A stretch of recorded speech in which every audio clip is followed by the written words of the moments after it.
You have no decency. You have no Just honor. insulting everybody. Counter Kev.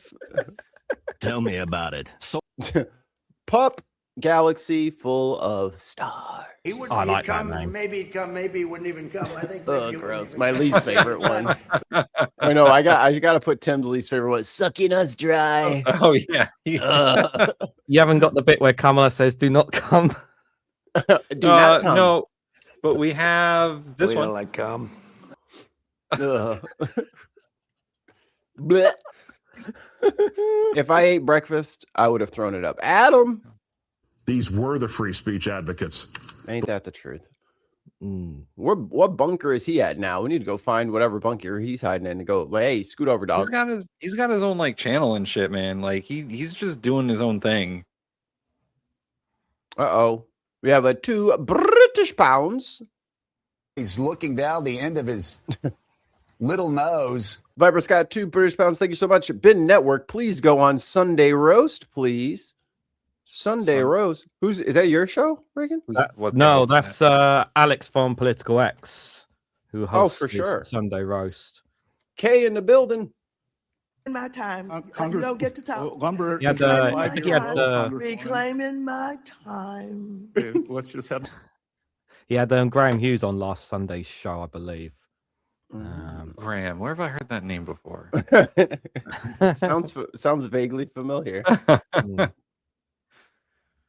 Darren's friend. Yeah, we need to everyone just needs to get pissed tonight because it's the end now. So, speaking of getting pissed tonight, we have a supporter of the show who would like to send you a very lovely message. It's Charlie Angus here from Midas Canada, the Resistance Tour, and I watch the Bin Podcast Network. You got to watch it. Sign up, follow him. You heard the man. Do what that nice Canadian gentleman says. And we're trying to beat motherfucking Rudy Giuliani. Yeah. We cannot lose to Rudy. We can't lose to. Like and subscribe right now. If you hate Rudy Giuliani, you need to like and subscribe right now. If you that's a very good reason. Yeah, if you don't subscribe, you love the dye that came down his forehead on that thing. He looked like the guy from Fifth Element. If you do not like and subscribe to the Bin Podcast, you are part of the problem when it comes to Rudy Giuliani. You want to kiss him. You want to give him smooches when no one's looking. Or patreon.com/thebinpodcast. Yes. Also, we have some slightly exciting, well, more than slightly exciting, very exciting news. Coming soon to a digital t-shirt shop near you. Bin t-shirts. What? Fuck the hell off.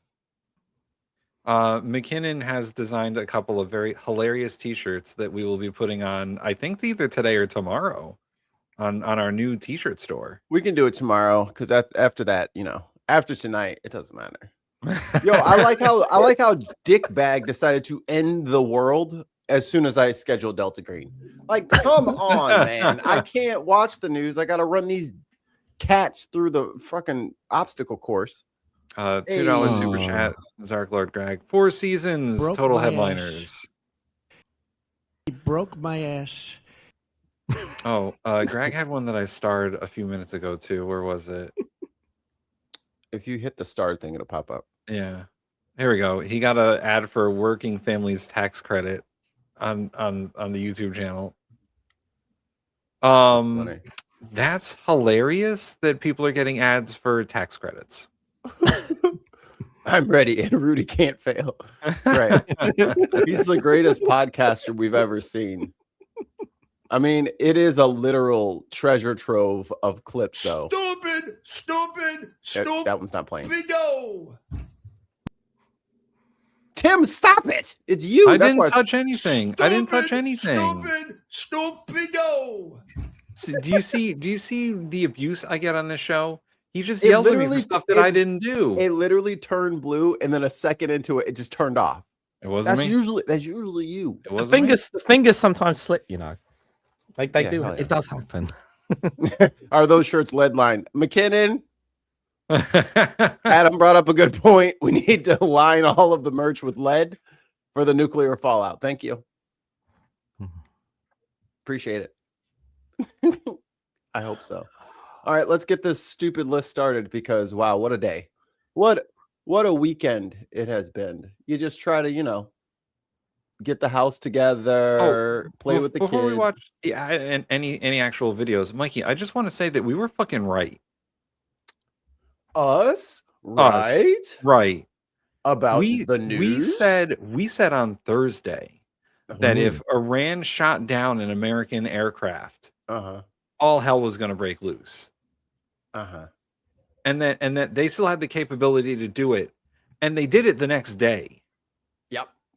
And Pete Hegseth and Donald Trump were acting like that our military was completely unstoppable, but they're not playing the same game that Iran is playing. Iran is playing asymmetrical warfare. They just put out a report saying that F-15 multi-million-dollar fighter jet was shot down by a shoulder-mounted rocket. Yeah, dog. Didn't you play Battlefield? That's what I'm saying, man. Like we're playing on different levels here. America's just bombed the crap out of everything, and Iran's like, we'll pick and choose our spots. I mean, he bankrupted casinos. The man can't gamble. He can't. How you lose the bet and you own the casino and still lost? They don't realize the limitations of just like we have air superiority over Iran that can't be disputed. We do. We have air superiority. However, why aren't they flying over the center of the country? Surface-to-air missiles exist. Oh, so then you don't have air superiority, because air superiority is a winner takes all. Right. Either you control the skies or it's dangerous for you to be in the skies. Y'all let me know which one you saw. Well, could it be a case that they pick and choose their targets though as well? Yeah. Well, they could let some of them go past, wait for a slower one to come through. Like, he ain't gonna be able to get away. I think Pete Hegseth and the American military got a little too complacent and a little too confident and started flying lower, slower planes over the region instead of the quick airstrikes that they were doing. Now they're using like A-10s and slower bombers, and the F-15 has been in service for God knows how long. 30 years. Yeah. And it's not the fastest plane. Yeah, so F-15E Strike Eagle. Yeah. It was a good airplane for when it was made, I think in like the 80s. For the first Gulf War. For the first couple Gulf Wars. This is Gulf War Part 2, Electric Boogaloo, for those keeping track at home. For the shoulder-mounted surface-to-air missiles to actually like connect, you're not going fast. And A-10 Warthogs are not fast. No, they're air tanks. They're not perk, but their advantage is they have big, wide wings. They have the two, like, not shoulder mounted, but the behind the cockpit engines, and it allows for great maneuverability at low speeds, so it can still generate lift even at a low speed. If you need to fight a tank, it's the perfect fucking air platform for you. It can get around nose down at the tank. The fucking machine guns on an A-10 are let me grab that. Is some of the most Vulcan cannon that's it on is that some thing. of the most terrifying sounds you've ever heard. Warthog. They aren't dogfighting airplanes. They are not escape velocity airplanes. Like, these are just big weapons platforms to launch ground strikes on. Yeah, it's like a flying turret. It is. There we go. But they are not built for breakaway speed from missiles. Ooh.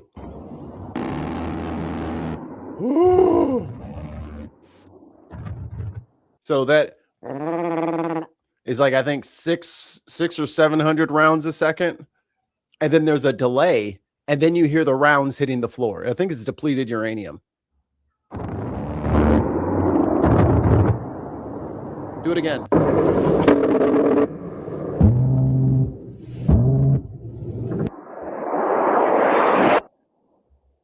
Yeah, like you can see that airplane is built for stability. I like the delay. Stability over maneuverability. Yeah, because you need a very stable platform because that fucking cannon, that minigun, yeah, that's the hum. It becomes tonal. There's so many explosions going on. It turns into a note. But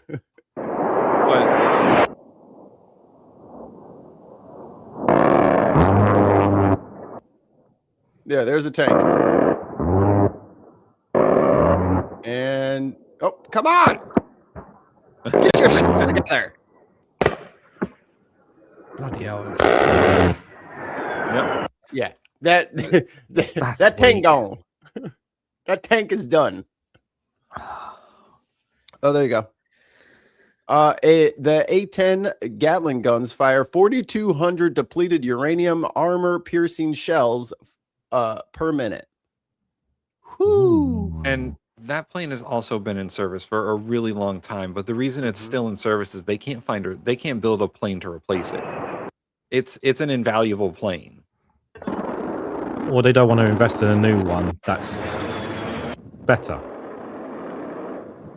It's kind of like the Harrier jet. Like they had the Harrier jet forever because it could vertical take off and land on aircraft carriers.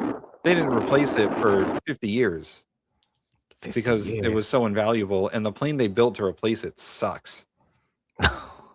You don't know enough about planes to be over here talking about the Harrier is this. Like, what you know about an F-22, huh? What you know about them? I know that the vertical takeoff and landing on the F-35 kind of sucks. Bro, it was a windy day. Okay, there was and one it caught video fire. And it caught fire. They tried to vertically take off.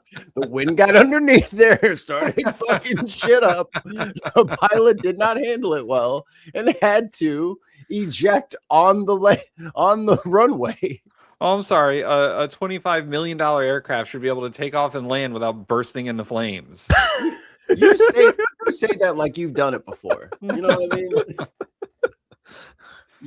Oh, it's only 25 million. It's fine. We'll cough up the money. And then somewhere. we lose a couple in the sea every once in a while because they can't keep them on the aircraft carriers, obviously. You ever told Neptune no? When he says he wants a jet, you unhook that bitch and you wait for a wave to come. He demands tribute. Trump takes office, and the first thing you hear about the U.S. military is, "Oh, we lost a plane in the ocean for no reason." That's how it be. All right. Do we want to do war first or domestic first? Because Gina sent a thing on the domestic front. Yeah, sure. I mean, I got a couple of videos that are, I guess, both. So. Come on, you stupid. All right, whatever. While you're pulling that up, I just saw that UK warship HMS Dragon has been forced to withdraw in order to be repaired at port after expecting issues with its fresh water supply. So all that work, the UK government, to get the HMS Dragon out, and it's already being withdrawn, guys. So yay, UK Navy. That is the most British thing I've ever heard. We were on our way to the war and our fresh water wasn't working. So we went back to port, fix the water. We'll be right back with you. Is the HMS Dragon perchance built out of wood? Maybe. It has sails, Tim. Right. Is it a square-masted ship? Is that what we're going with here? Square sails now? Literally five minutes ago, Ministry of Defense spokesperson said HMS Dragon is undertaking a routine logistic steps and short maintenance period in the Eastern Mediterranean, allowing the ship to take onboard provisions, optimize system, and conduct maintenance. They were like, yo, I think a nuke's about to go off on there. Just go ahead and turn us around. Yeah, we'll go back to port. Yeah, Trump's crazy. Do not put our ship over there. He cannot recognize friend from foe at this point. Dear, oh dear. But speaking of friends and foes, here's your best friend, Donald Trump. I said to Russell, don't send any money for daycare because the United States can't take care of daycare. That has to be up to a state. We can't take care of daycare. We're a big country. We have 50 states. We have all these other people. We're fighting wars. We can't take care of daycare. You got to let a state take care of daycare, and they should pay for it too. They should pay. They have to raise their taxes, but they should pay for it. And we could lower our taxes a little bit to them to make up. But it's not possible for us to take care of daycare. Medicaid, Medicare, all these individual things, they can do it on a state basis. You can't do it on a federal. We have to take care of one thing, military protection. We have to guard the country. But all these little things, all these little scams that have taken place. Little scams? You have to, little Social let Security is a states little take care of scam? them, Russell, and you have to do it. Linda McMahon, she's done such a great job. She's moved education back to the states. And I actually. All right, I'll just mute him. All right, gentlemen, your reactions. First, Reganelite, what is your take on the McMahon family? Oh boy. Oh, there's a reason I stopped watching WWE a very long time ago in the galaxy far, far away. So we put Linda McMahon, former WWE executive, in charge of our education system. Yes. What And then on she- God's green earth was you thinking? She's great at raising kids. She is great at Look at Shane. kids. So the McMahons they're from my state. They're from Connecticut. They live in Greenwich. Tim's their best friend. I know. He goes to their barbecues every summer. Linda McMahon had 2 failed Senate campaigns. Yeah. She ran against both of our senators when their terms were up, and she failed both times, even though she had like $100 million or whatever. Like, nobody fucking likes her. Yeah. Cheating ass Democrats. I mean, would've had it's. I mean, the moment, like, you knew it was coming. Like, the connection was always been there with Trump and the McMahons, all the way back to that WrestleMania where Trump was, like, and as soon as that connection was made, there was always going to be a link there. So when he first time became president, I was like, oh, I'm so glad I don't watch WWE. And then he gets presidency second time, so I was like, oh god, I would not want to be associated with WWE now. Oh dear. McKinnon with the Spider-Man reference. I love that every teacher now starts every class with threatening the kids. I got you for 3 minutes. You're going nowhere. Bone saw. I mean, I love her. I love Macho Man. She's just a stooge, Linda McMahon, like just like so many of them. Like, they don't actually know what they're doing with their job. They don't understand their role. They don't understand anything to do it. All they want to do is just do what the playbook says, the Project 2025 playbook, and just follow it to the T so they can get their money in. That's it. They don't care about the consequences of children's future. Like, literally, you're hearing Trump talking about like, who wants to pay for daycare? Oh yeah, who cares about children's future from his pie mindset? You know what? But it's more diabolical than that, because it's not just, oh, I don't want to pay for somebody else's kids.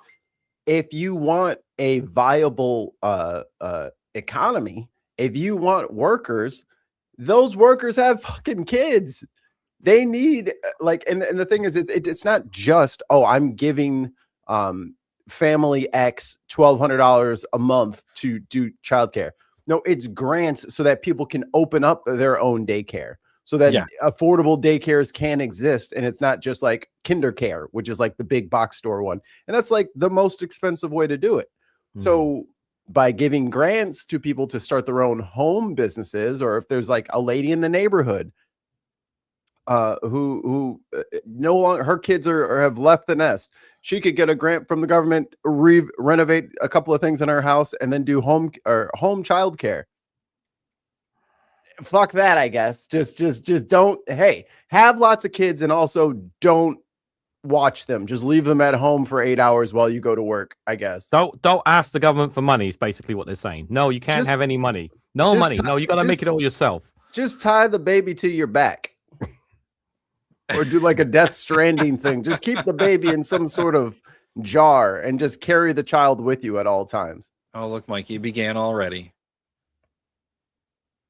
Is his hand literally a fist? I don't know. Is this picture like a fist? Oh, it's his reflection. Oh, dude. he's a muscle like- man. Oh, well, were you looking for gay porn? We're not gay porn. No, sorry, man. Yeah, you're we're in the not wrong gay place. porn. And we're not Listen, trying to look cute for the boys. You know what I'm saying? I respect the fact that it's the end of the world, and I understand, but you're looking in the wrong place, mate. Sorry. You're barking up the wrong tree, partner. Now I don't know what it's like on your channel, Reagan Lee, but we get a lot of abuse from trolls in the chat. Oh, I'm sure they'll find my channel somewhere. They have crushes on us. We're already taken. Sorry. Exactly. Yeah, it's hard to be funny and good looking at the same time. Yeah, you get a lot of haters. He's upset. Yeah. He's just upset. He came in pretty hot too, and the mods are like, calm down. And he's like, I am calm. I'm not freaking out. Right. You're right. You're not freaking out. But also campaign promises made, campaign promises broken. Told you motherfuckers he was gonna go after your Medicaid and Medicare. Oh yeah, 100%. He was gonna try. He has lied about every single thing he said on the campaign trail. It was almost Mikey, like he was telling us exactly what he was going to attack. But Mikey, how's he supposed to pay for the war? Well, we that just we print don't more need money. to be in. We could always print more money, guys. That'll work, right? Quantitative easing. Ooh, quantitative easing. There we go. We could just print more money. Just print more money. Oh yeah. Problem Just solved. Make it up. Yeah. Build.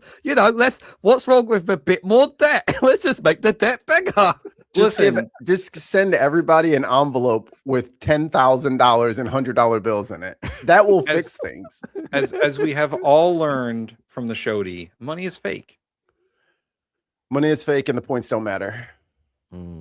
The points don't matter. Money is fake, and the economy is rigged against us. So, what are you gonna do? Well, let's move on. Thank you, Gina, for the Threads thing. I still don't have a Threads account. And that little speech he was giving was supposed to be some sort of like closed door thing. That's why he was saying that shit, because it was just supposed to be to like donors or certain Republicans or whatever. And like he is, he's off the chain at this point. Like there's no filter between his brain and his mouth anymore because he has fucking dementia. He has frontal temporal dementia, and his brain is literally like runny scrambled eggs. And when I said his brain was scrambled eggs like a year and a half ago, they're like, "Shut up, bitch! You're not the fucking shut up! He's very smart. He's just so smart that you don't understand what he's doing. He's super smart." But Joe Biden was dumber. Joe Biden had issues. Joe Biden this, Joe Biden that. The people who constantly bring up Joe Biden are the people who still bring up their ex. Yeah. It's like, dude, y'all broke up fucking 3 years ago, and you can't stop bringing her up every 15 fucking minutes. And it's just delete her number already. It's the ex that nobody liked. Nobody liked fucking Joe Biden. Right. Nobody was over here like, "Oh, please let it be Joe." I love mummified racists from the 80s. Like, fuck that guy. Speaking of mummified racists from the 80s. Wait. I have a Threads? Oh, these Threads. Oh, his Threads. No, but I don't have a Threads account. I never got into it. I missed it. Yeah, I missed that one. I missed it. Chris building up the tension there in the chat. Breaking news. The Israeli military has urged all vessels in the maritime zone off the coast of southern Lebanon to immediately head north to the city of Tyre, where they were just bombing. Yeah. They do that shit all the time, though. Like we are literally on probably a calendar of how long fucking Israel's going to remain in its current shape and attitude. Like they are completely rabid at this point. Everybody around them is getting attacked and blown up. Everyone near them, anyone they can reach, they're attacking. Yeah. Brown, and they can reach you. Feel free to get ready for the bombs. Get ready for the gas. Get ready for the destruction of infrastructure. And congratulations to President Trump for being the number one Israeli cuck. Yep. following. He's doing the Gaza plan perfectly. Blew up a school. Now they're blowing up hospitals. Now they're going for infrastructure. I mean, did you miss any war crimes? Were there any that you forgot? Like, do you want to like sleep with their wives too? Like, what else do you want to do to these people that you're liberating? Here, let me liberate you by getting rid of all your fresh water for the rest of your life. Enjoy freedom. No power.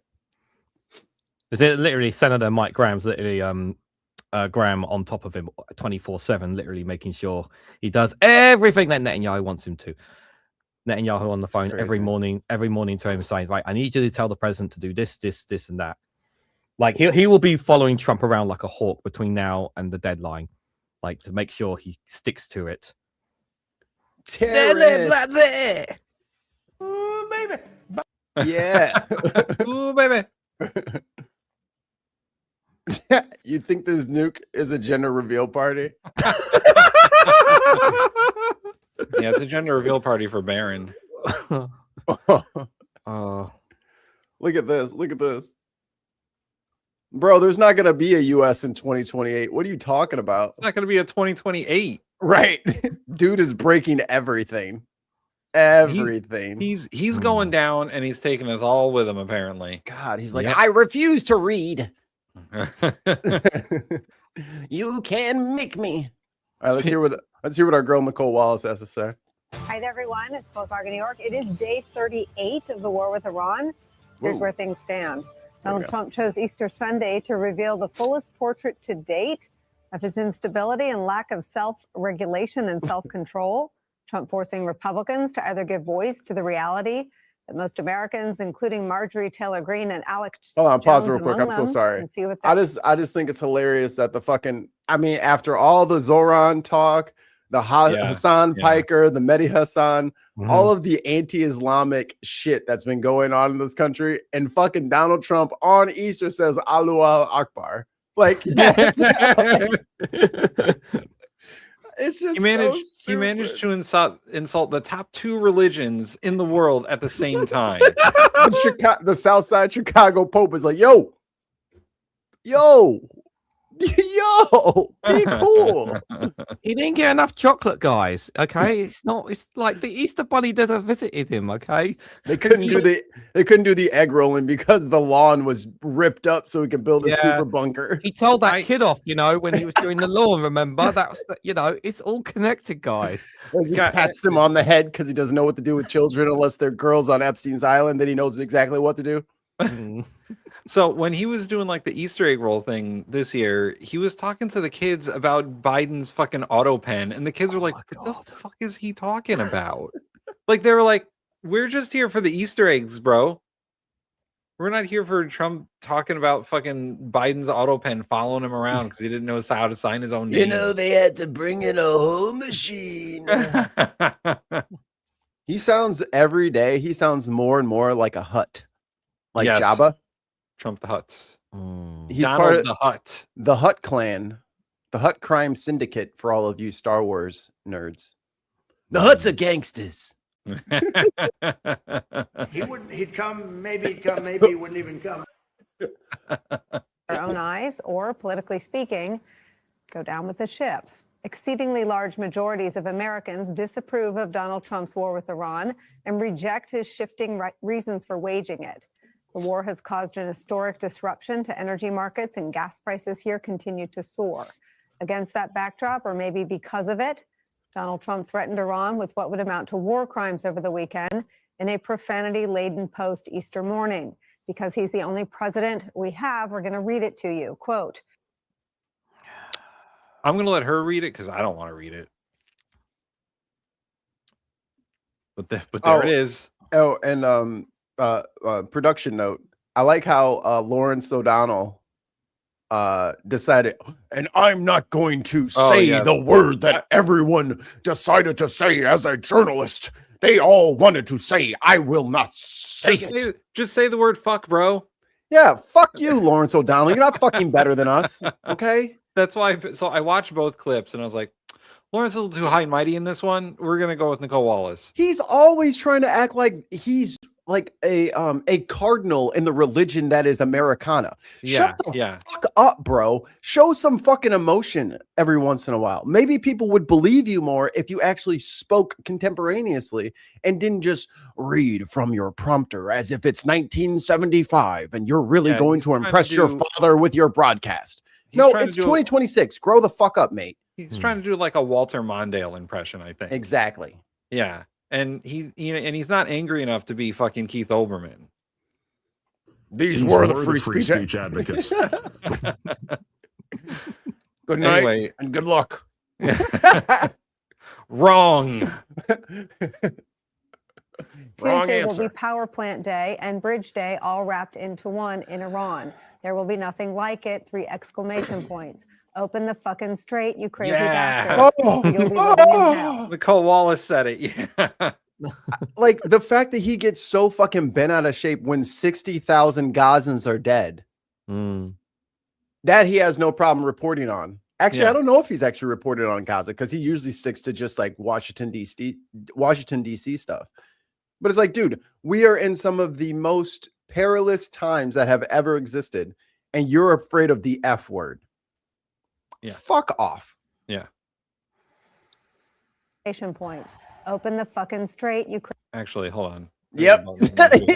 you read my brain. You want to record it, Mikey? Yes, please. All right. I put it back an extra 5 seconds. Okay.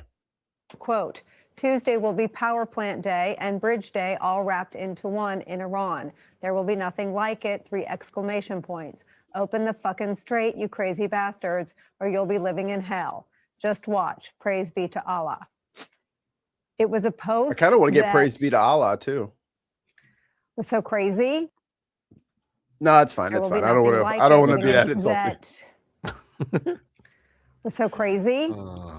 It was sent by the President of the United States. It was sent on Easter morning. So a lot of people had to check to see if it was real. Yours truly included.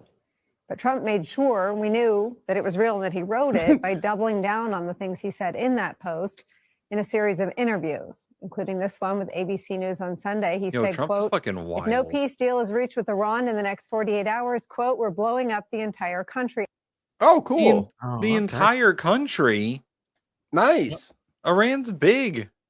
Hey, remember when they were like, remember when they were like, women cannot be in power because they're just going to get on their fucking period and fucking start a war or something like that.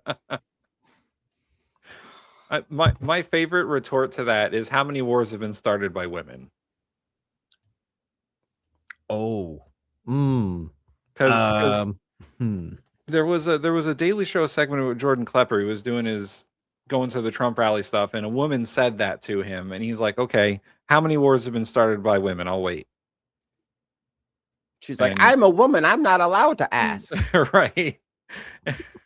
He's like, haven't all wars been started by men? I mean, I saw a couple of fights in high school between girls, but that was mostly over boys. So no world wars, though. No woman has ever said, if there's no peace deal reached in Iran in the next 48 hours, we're blowing up the entire country. That's true. Yo, speaking of hand carts, like pallet jacks, bro, I love how you can pick up 3,000 pounds of like bottled water with one little, just, simple machines. And then if there's like a zip tie on the floor, oh my God, it might tip over and explode. Like just one little thing on the ground will make it, but I can move thousands of pounds unless there is a zip tie or a little plastic wrap on the floor. Then it gets stuck in the wheel and I am paralyzed. I can do nothing. Oh, this says Margaret Thatcher went to war in the fall. Wait a minute. No, hold on. Well, technically, they took it first. They took the Falklands first, technically. The Argentinians. They took the Falklands from us when we had it originally. So Margaret, Margaret just wanted it back. Yeah, we took it back because they took it first, and then we took it back because it was our people on there. Look at this motherfucker. Like, dude, I don't know if you're new to the internet. We've been reported on all this shit. You know when we reported on it? In July of 2024. Like, what is wrong? What are you talking about? I don't know what you're trying to make out. Like, Yeah, every country has its problems, dude. Like every country, not just the UK. Come on. He's been on this long rant about how there's no freedom of speech in the UK and how 33 people are arrested every day on speech violations in the UK. Yeah. Oh, so he's pro-Palestinian? Is that what because that's the people he's talking about, right? Do you support that group? Do you support that group? Palestine Action Now? Is that is that who he's upset about? That's who he's lobbying for? I don't think this fucking guy supports anything except he just wants to be a troll in our chat. Like, that's all he really wants. He wants people to love him. He just wants our attention. I bet he thinks London is overtaken by Sharia law as well. Shakira law all over London. Shakira law. Their hips are lying. Hey, Shakira went to jail for tax evasion, so you know. Did she really? Yeah. Shakira, you gotta pay your taxes, girl. Come on, man. She committed tax fraud. She went to jail. Y'all put Shakira in jail. It's just money, y'all. Let her pay the money. Just make her do the Super Bowl or something again. Don't lock her up. Poor Shakira. And then today, he said these things. The entire country could be taken out in one night, and that night might be tomorrow night. We're giving them till This tomorrow, is freedom. 8 o'clock Eastern time. And after I love how he's doing it prime time on the East Coast. This is great television. That's how he looks at it. This is great television. That is literally, because I heard most of this speech because I was driving home from work. That is literally all he fucking cares about, is that it's on prime time and it looks good for TV. And he was when he was talking about rescuing that pilot in Iran, he said that the mission was straight from central casting, which is one of his favorite terms. He loves saying that. Anytime he can squeeze that bad boy in there, he's putting it in there. He's like, if we were to make a movie about this is exactly how we would make it. Dude, he spent a good 10-15 minutes talking about his version of events in the rescue of the pilot. It sounded like a 5-year-old explaining something that was explained to him. That is accurate. Having listened to it, it does sound like I told little Timmy. I was like, all right, Timmy, here's what happened. Now I need you to go in the other room and tell the adults. Okay, I got it. And it was like, and then there was the dune, the sand, and then the earth, and then there was the wheels were stuck, and then the guy was up. Oh, we see him, and then they got night vision. The night vision's so much better than it's better than my regular eyes. And your eyes are fucked up, Trump, because you looked at a fucking solar eclipse when we all told you not to. We said, put on the glasses. They're free. Put on the glasses. And he said, no, I'll just squint and look really fast. It also didn't make any sense because he said they landed the planes on a farm, right? Because there was no runway. But he also said the farm was wet sand. Who has a wet sand farm? Moisture farmers on Tatooine. And then he said they had to blow up the planes because they couldn't take off and they didn't want to leave them there. But also, they built in 10 minutes helicopters to escape in. That's got to be a world record. Guinness World Record right there. He's like, you've never seen it before. It took them 10 minutes to build 3 helicopters. Usually it would take a company 5 years. Oh, it took 3, not just 1. 3 helicopters in 10 minutes, guys. We have a new Guinness World Record. So I'm going to find, I think it was breaking points. So Crystal Ball. They had a good bit on this, didn't they? Yeah, she kind of goes through point by point how they did. Like, there is a procedure. They had helicopters in the planes. Yes. And then pulled out the little tiny helicopters, went to go grab the people, and they're supposed to get back in the plane, but then the plane couldn't take off. My understanding, there was a conspiracy that this was about also getting uranium as well, apparently. Yes. Which is also problematic. Where is it? Kira's in there singing. Stop singing. And Sarah, if Trump ever played Call of Duty, he would have smashed up the controller the first round he'd get because he gets shot every time. So I don't think Donnie would be able to play that. They'd have to take the controller away from him. Give him a fake one. Give a fake one, and a real person plays in front of him. Okay, got it. You want to finish this one, or you want to pop over? I'll finish this one real quick. Okay. It's only got another minute or so of actual information. They're going to have no bridges. They're going to have no power plants. War crime. Stone Ages. Stone Ages.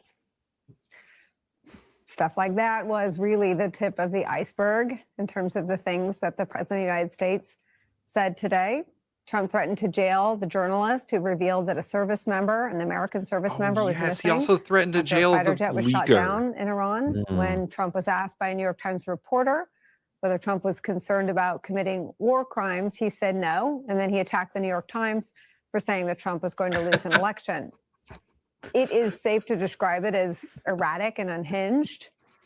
And we'll get to all of it over the course of the next 2 hours. But as for those strikes Trump keeps tweeting about and talking about against Iran, and what Trump may soon order the men and women of the United States military to do, according to Trump, as early as tomorrow night, former military lawyers warn that what Donald Trump is publicly calling for, if it is followed through, would, quote, amount to the most serious war crimes, and thus the president's statements place service members in a profoundly challenging situation. Let him go on that state visit to the UK. Critical civilian infrastructure are protected from attacks by the law of war of the United States that we helped craft after World War II.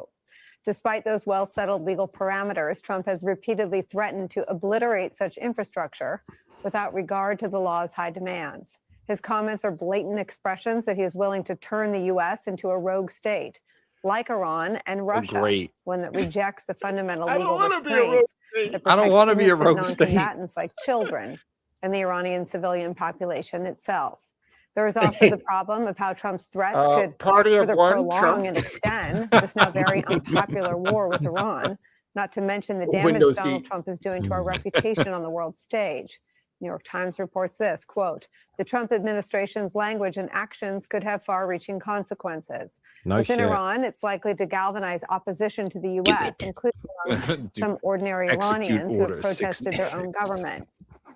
On the global stage, it could further diminish America's standing and weaken norms of state conduct in wartime that are intended to protect civilians.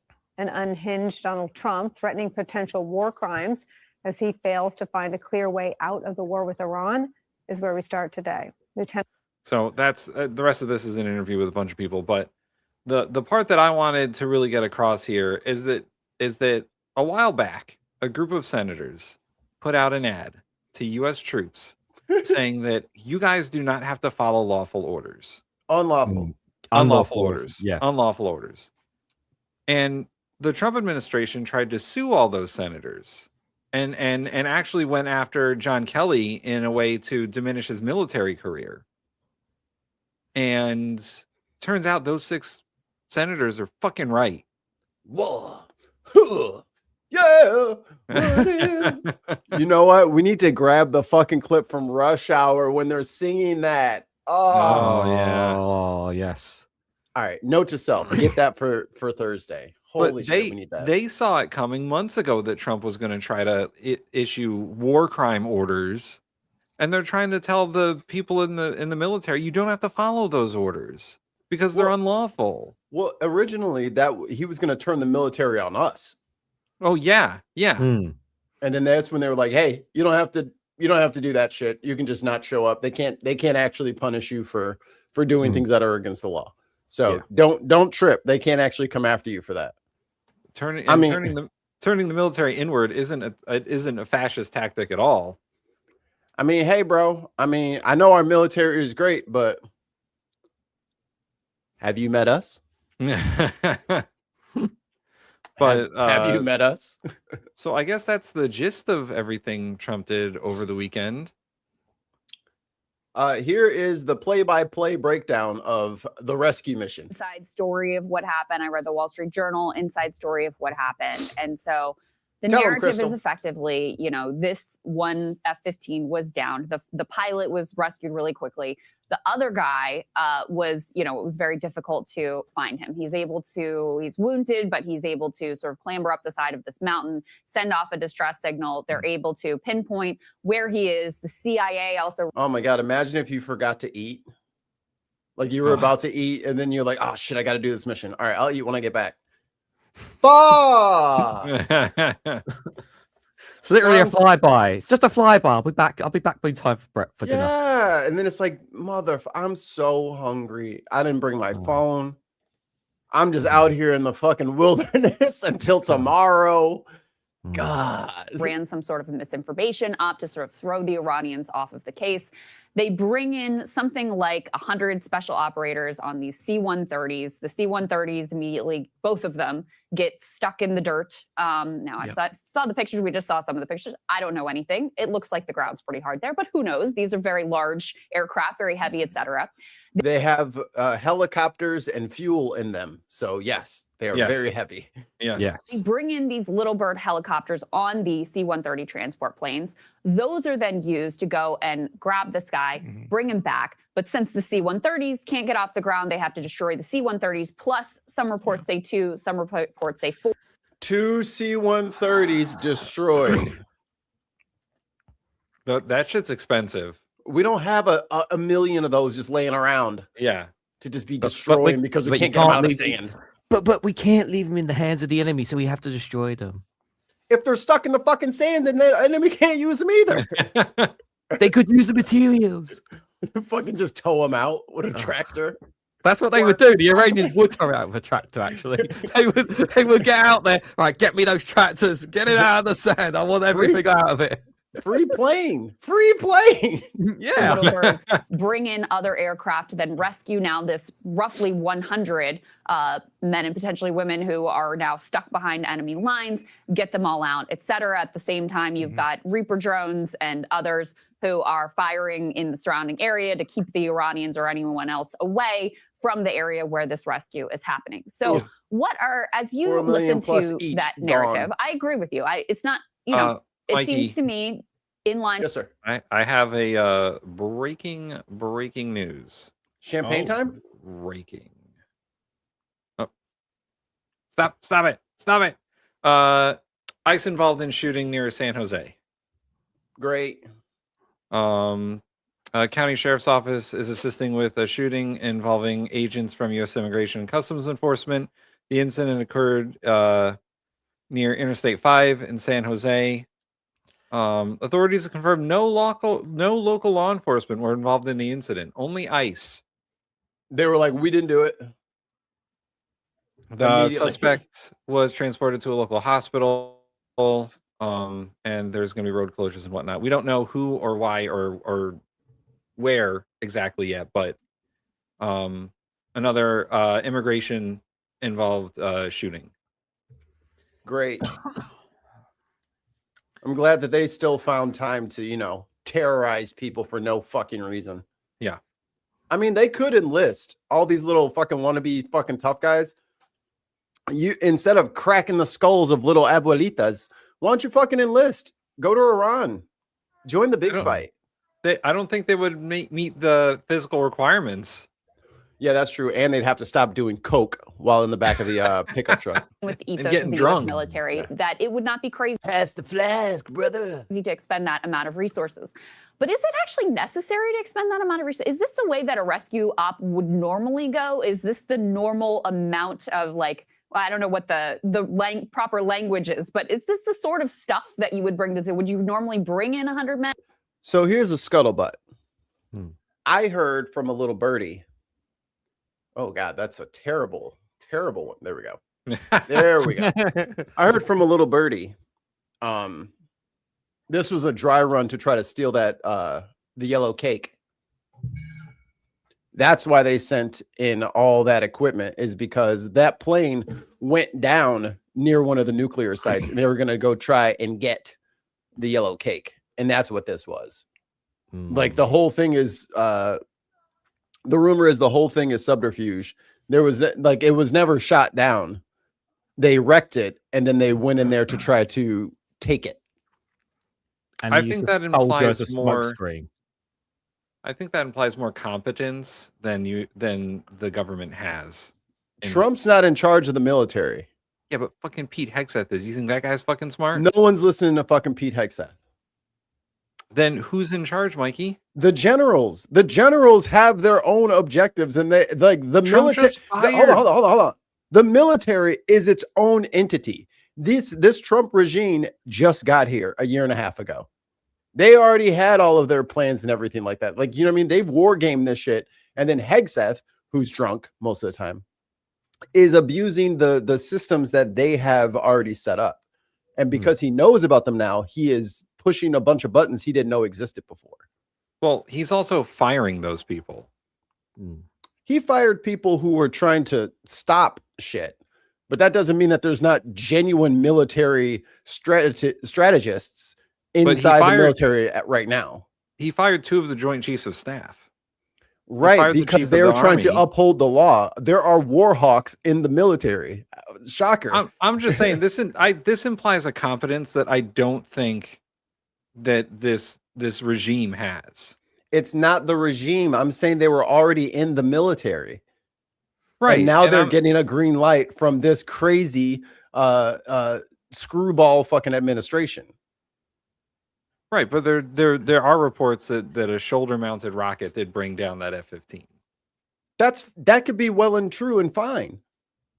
But they wanted it to get shot down so that they could go get the nuke stuff. I mean, you could just send a helicopter to go pick up the guy once you get the beacon. Right. 2 helicopters out there, scramble out there, go across enemy lines. Is that really plausible that they actually wanted one of their own soldiers to get shoot down to use that as a smokescreen to do this operation? And a shoulder mount shouldn't drop in F-15. It could have damaged it, but we'll never know because they blew it all up. And then people were saying like it was the wrong kind of like cargo plane. And then like, why are you bringing in all this extra heavy stuff and all that? Because if you're going in there to go get nuclear material, you got to have containment. You might have to you might need heavy equipment to excavate. That's why you're bringing, like, think about it, dude. To save one person, they brought in 2 like 747s. Yeah. And 100 people to get one person. I mean, this administration is also all about excess. Right. I hear what you're trying to continually to put us back into that lane, but think conspiratorially for just a moment here. Just grant me the premise that there is some sort of underneath plan happening. Does it make sense that they would? Well, is it possible that they were trying to do that and it just didn't work? Can you see that as a possibility? I have a hard time seeing that as a real thing because they would have to have they would have to have pre-planned knowledge of all this, right? But they do have operatives in Iran, though. They do have like agents and whatnot. CIA. Why doesn't the CIA just do it then? Why do they need the military to do it? What do you think? That's the CIA's arm. They get to do that. No, but why don't they just have the operatives in the CIA sneak out the material? Because it's hundreds of pounds. Okay. $5 super chat from K. Don't buy the 5D chess BS. The Empire wears no clothes and is not strong as it wants you to think. Thank you so much for your support, aka K, with $5 super chat. I hear what you guys are saying that they're too stupid to pull that shit off. I'm not saying that these people are smart. I'm saying that there are other people in the military that can do shit. They're not all stupid like Hegseth. And I think that I think it's a fool's errand to just like believe that everyone's magically stupid because Trump is in charge. So you're saying this is a general's doing, not the Trump administration's saying get that or CIA or the CIA here as a means of getting more material, because obviously one thing America always wants is more material. Well, because that's the thing, like whether they blew up the nuclear sites or whatever, they don't know where the yellow cake is. Yeah. Unless the CIA does have information on that, and perhaps the location of the soldier wasn't far away, and hence why they tried to pull this off. Here, let's see what this says here. This is from Arash Reisenhadzad. Emerging evidence suggests the U.S. operations south of Isfahan, marked in red on the map, were unrelated to any pilot rescue mission. The downed American pilot was reportedly located in southwest Iran, near Kolgulye and Boyer Ahmad province, marked in blue on the map, not central Iran. Instead, this appears to have been a failed heliborne insertion aimed at locating uranium within Iran. The recent dismissal of seasoned U.S. generals may not be coincidental. It may reflect internal resistance to such a high-risk operations.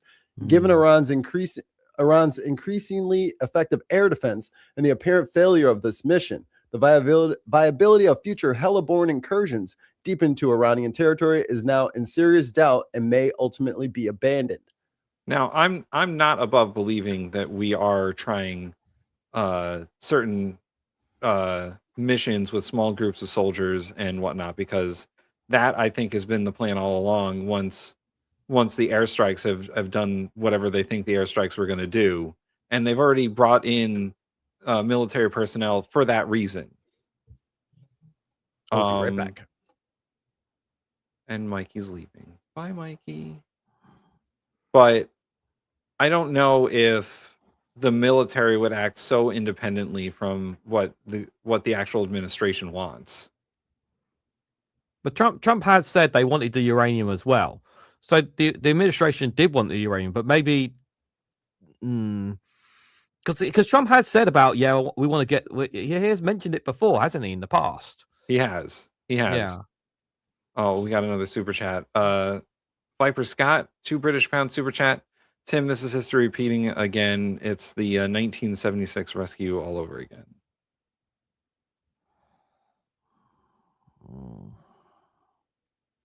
And it does seem a bit odd that they would bring in such like big aircraft and so many aircraft to rescue one guy. But I do also think the administration doesn't want to look stupid for not being able to rescue this one guy, because it was bound to happen that they were going to have to do this eventually. I'm just like, one thing Mikey said that really kind of threw me off there was did they deliberately send a jet in there just for an American to get shot down to be used as a smokescreen? And I'm thinking, would they sacrifice the American soldier to do that? And I'm thinking, would America really would they really do that? And I'm thinking, well, this Trump administration doesn't really have a low bar, does it? It doesn't. No. And I'm just like saying to myself, could they really stoop that low? And it's like, yes, of course they can. And that's the crazy thing, right? Everything that this administration has done up until this point has seemed fucking crazy. Yeah. So any sort of conspiracy theory that you can stem from that doesn't seem that crazy by comparison, because we're already doing crazy shit. So you could say, oh yeah, well maybe they were looking for uranium, and maybe they did do this on purpose, and blah blah blah. And it doesn't seem that far-fetched. But I don't think that they're playing that level of chess. I don't think that they're capable of playing at that level of chess, because they're stretched thin on this. Yeah, a lot of this feels really, really clumsy as well. It does. It just feels very, very clumsy. Like a lot of things that they're doing, it feels very reckless. Some of the decisions that are being taken, and all the claims that like, oh, Trump or Hegseth are playing like 4D chess or whatever. If they were playing 4D chess, they would have thought ahead about the Strait of Hormuz, or they would have thought ahead about Iran's resistance to airstrikes, and they would have thought ahead about that the island of Karg and stuff like that. Like they didn't. I maintain that the U.S. military was not entirely ready to go for this, and Israel was like, "We're just going, and if you guys want to help, well, then you can help, but otherwise, we're going with or without you." And Trump was like, "All right, I guess we'll go too." I think there was Iranian media stating this morning, my time, that they struck Karg Island, but I don't know. I haven't heard anything of it since. I heard that Karg Island was struck. Here we go. Where is it? It definitely was this morning, my time. I know that. An intense wave of strikes was reported on bridges across Iran and on Kharg Island, the country's key oil export hub. The U.S. military struck dozens of military targets on the island overnight, confirmed by NBC News. So they did. Yeah. So it's I don't think it's out of the realm of possibilities conspiratorially that they would do those things. I just don't think that they're thinking about doing those things in such a way that like they would purposely down an aircraft just so they could claim that they have to rescue a pilot. I think that if they were already doing those operations to try and find nuclear material in Iran, then that's not as conspiratorial. If they were actually like sending in small insertion units to do that, they actually deployed units who are meant to do that already. So that's I think that the crazy part is that they would purposely down an aircraft. I don't think that's really feasible considering Iran has already shot down a few of our aircraft. It just feels crazy to me that if they really, really wanted the uranium, they would subdue Iran in some way, shape, or form, some way, so that they can get the resources out without having to go through an absolute war zone, which is what they were going through to try and pull this off. Like, ooh, I have to look this up. Apparently, one of my state representatives in Congress has introduced impeachment articles for the president, which will go nowhere because we don't have control of the House or the Senate. But no. But apparently, Alex Jones said it's time to plead the 25th Amendment of all people. Yeah. This dude needs to be 25th Amendment, and there are people starting to talk about it, but it's not the right people. Yeah, it's the wrong people. All the wrong people are saying we need to do it. And it's like, where were you guys? Where have you been? I was like, on the day that the world's going to end. Now you say that. Right, exactly. You're you waited that long to be like, oh yeah, we should probably do the 25th Amendment, but yeah. A little too late now, guys. Mm. Oil's through the roof, gas is through the roof. Oh, I know, it's just insane. And Kansas only is calling for the 25th Amendment as well. Yeah.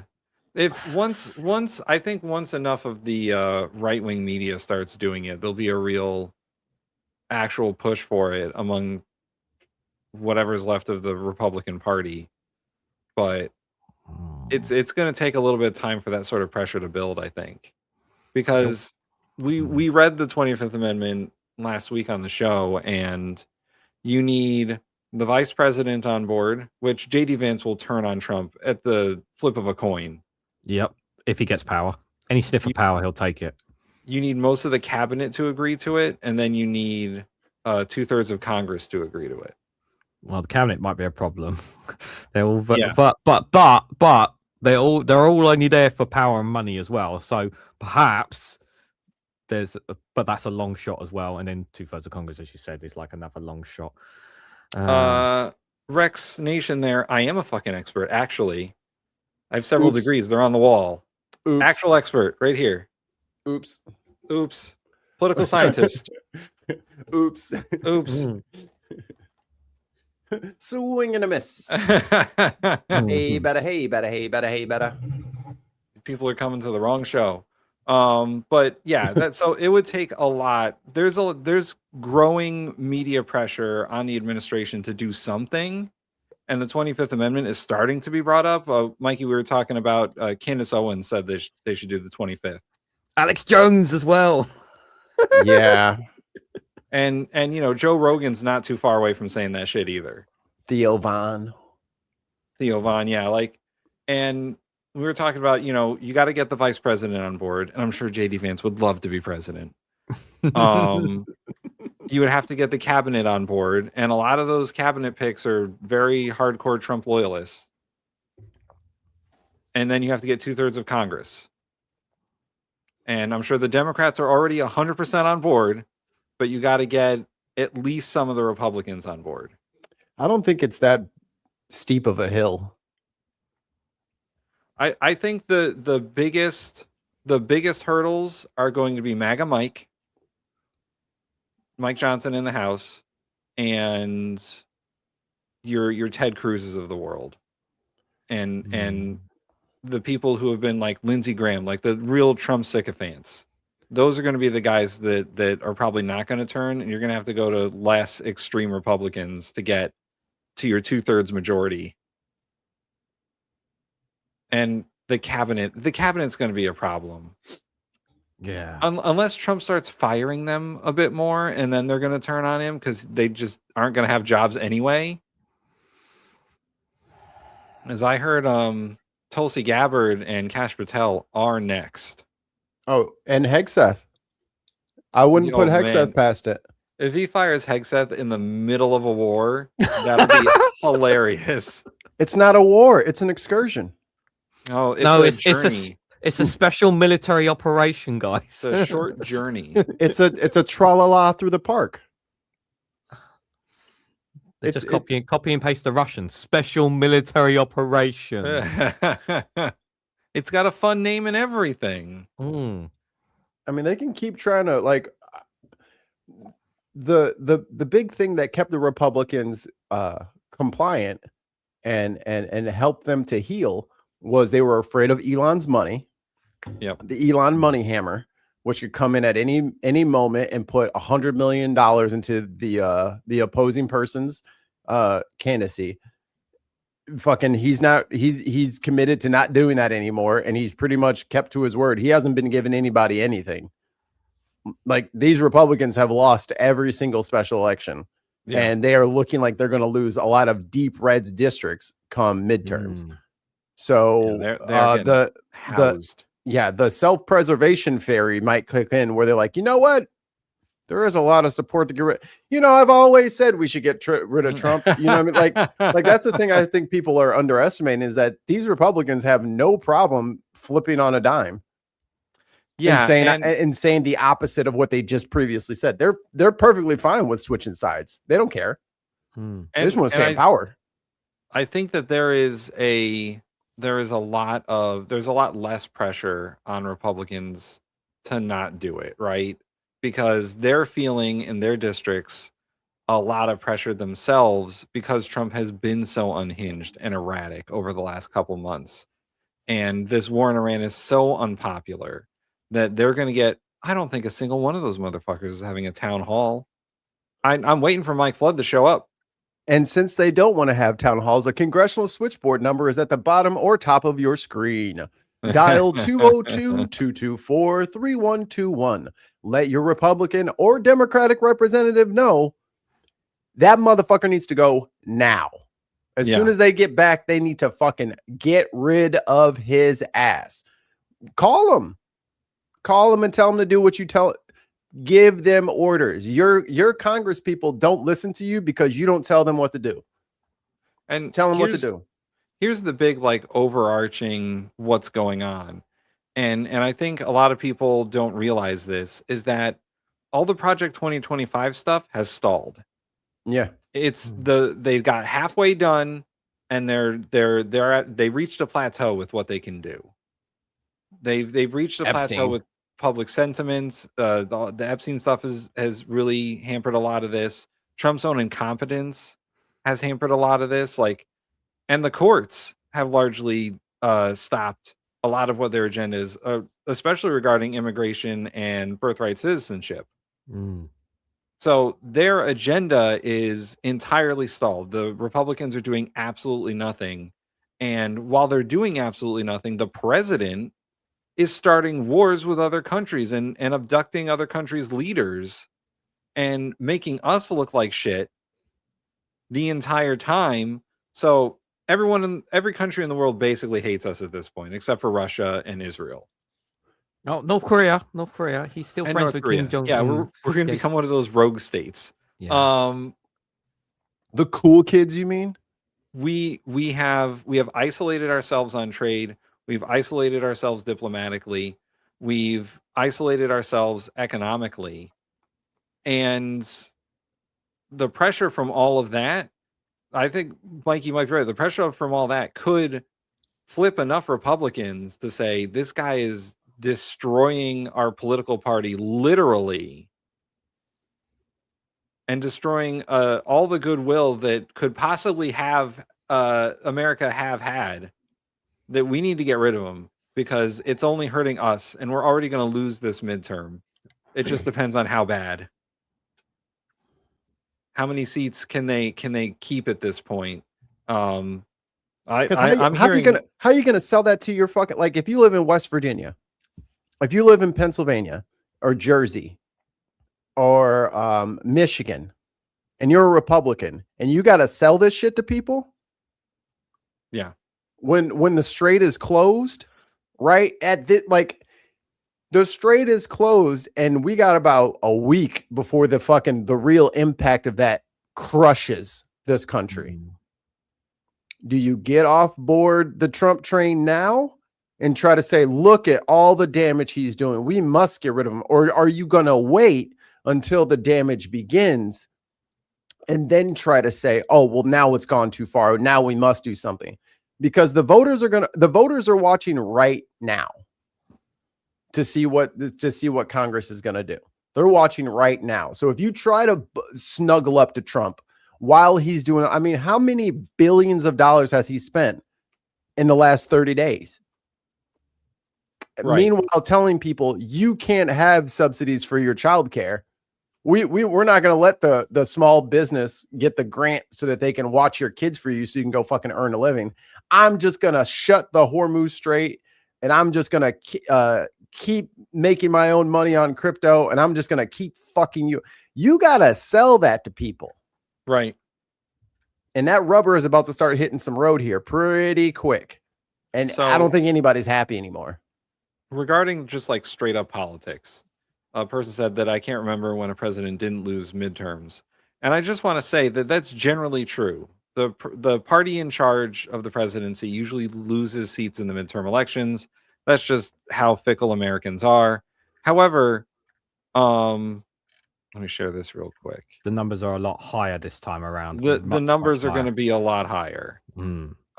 Just for an example here, this is the 2022 House elections. I'll make it a little bit bigger. Joe Biden lost, or the Democratic Party lost 9 seats. The Republicans gained 9 net seats. That was the red tsunami. The red, that was the red trickle. So, yes, the Democrats did lose the House of Representatives in 2022 by a narrow margin, and the Democrats and the Republicans have retained that narrow margin by 2 seats. We're talking about 40, 50 seats here. A huge monumental shift in outcry, because typically people get pissed off that they didn't get what they wanted, precisely what they wanted from the election. Like they didn't get their specific bridge or whatever funded or something like that. And then they have their little complaints. This is universal, homie. Like everyone's cost for everything has gone insane. I wanted a little thing called groceries. So I put in tariffs to fuck up all the food. I deported all of the fucking fruit pickers. I bankrupted all the farmers. Do you guys want him to help you fix anything else? Please say no. Right. He just breaks it. And we've been talking about these special elections have been like 30-point swings in favor of Democratic candidates over Republican candidates. So if you are a Republican in a district and you think you're safe by like a 15% margin, you're actually not safe anymore. And a 15% margin is most districts. And you might be down 5% in the polls in a 15+ district. Like you need a 22, 24 point advantage to even break even now. And there was a special election in the Florida State House where Trump's district in Florida, Mar-a-Lago's district, lost. A Democrat won that. That has got to be like, if you're a Republican consultant or a candidate, your hair has to be on fire because of that. You got to do something about it. And I think the way to stop the bleeding at this point is to invoke the 25th Amendment. You got to get him out of there. Otherwise, you're not going to have a political party after November. Yeah, because he's not just like, oh, we're taking the party into a new direction and this is like our new plan and all that. He's just randomly doing shit for whoever can fucking get into the room with him. Completely unsustainable. Completely unsustainable. Where's the look at this. Oh, buddy, we don't. Trump is doing literally all the work for us. Everything that he's promised, he's broken the promise. All we have to do is fucking point out his fuck ups. He can't stop breaking shit because he's stupid and probably has dementia. 5 American Buckaroos from Tons of Mice. Tim's Hat 2026. The universal homie. Tons of Mice. There is a surprise coming for you regarding my hat. Jim Crow. It's a Jim Crow hat. A Jim Crow hat. A design regarding my hat for us to sell in our merch store. Oh yeah, Tim's hat, the shirt. I've just seen on Twitter that Iranians are locking arms around each other at a Iranian power plant, creating a human shield. This is our tweet from Fox News. Basically getting ready for the inevitable strike unless Donald Trump decides to tackle. And you know what? That is the other side of this here is Donald Trump always fucking chickens out at the end. That is true. So if Iran doesn't meet this deadline, there is the possibility that Trump could be like, well, I'll give them a few more days. He's already done it twice. Originally, it was supposed to be 48 hours from 2 weeks ago. Yeah, he's pushed it back like 6 times now. So I just put the math together here, and then this Midas touch like thumbnail. 8 aircraft destroyed in the rescue of 1 person. That's what I'm saying. Like, it doesn't. They wouldn't do that for one guy. Well, there's got to be another thing underneath what they're talking about that we're going to hear about in 3 to 4 years. You know what I mean? After all the conflicts and the dust is settled. We're like, oh, yes, it was also a secret mission to say. Because, dude, sending 2 C-130s with little birds in them and equipment and all that shit for 1 person?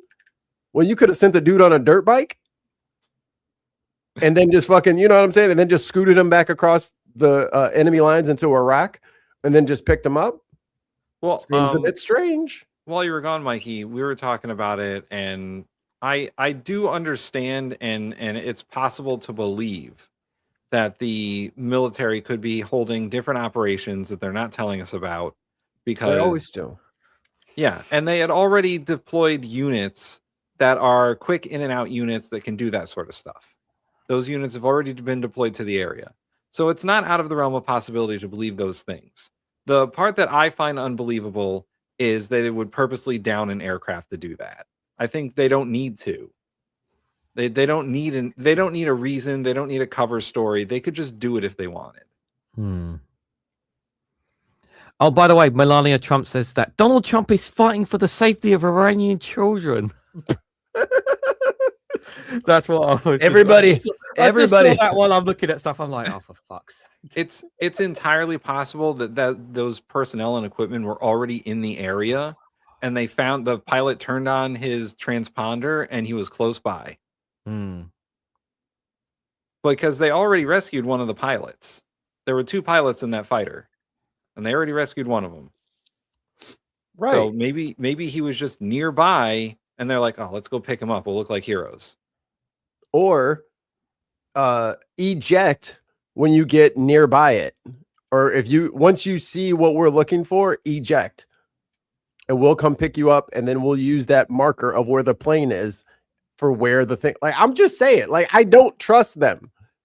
And I don't trust that this motherfucker just moved heaven and earth to fucking save 1 fucking pilot. When, I'm sorry, do you remember what he said about fucking John McCain? Anybody remember? Anybody care to reflect on what he said about I prefer my hero. He's not a war hero. I prefer my heroes not captured.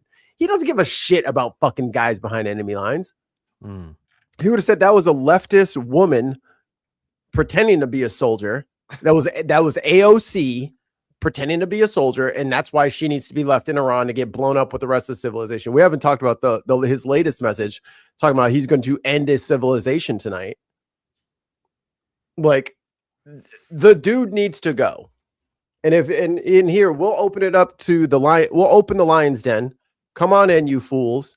All of you trolls in the chat, I want your best reason for why he should not be pulled out of office right now. Yeah, what is your justification for his actions?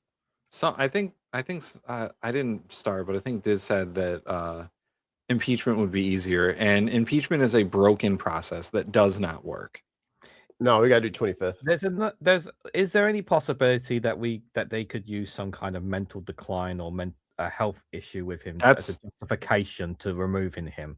It's written into the 25th Amendment. If he can't discharge the duties of his office through either physical or mental incapacity, then he can be. Could they do something like, I don't know, slip something in his drink, knock him out, and say that he's incapacitated, so we need to remove him from office temporarily or something? I know you don't want Vance. I get that. Well, I get that. I get. They can go the route where they get Congress involved in the cabinet and everything, and they just throw him out permanently, and then Vance would just become the president. There is also something in the 25th Amendment where the president can temporarily take himself out of office, saying that he can't discharge the duties of his office. He'll write a letter to the Speaker of the House. Auto pen. Trump will use auto pen or a giant Sharpie. And Sharpie. And then he can also, the vice president will become president. But then there's also a second letter that can be written to put the president back in power. And that's more of a temporary thing. But that involves all the major players. It involves the Speaker of the House, the Vice President, the President, and the Cabinet. But that's only temporary. But Tim, they're on spring break. Can't this wait? They are on fucking spring break. I can't believe these people went on vacation. Ooh. Lindsey Graham needed to be out there.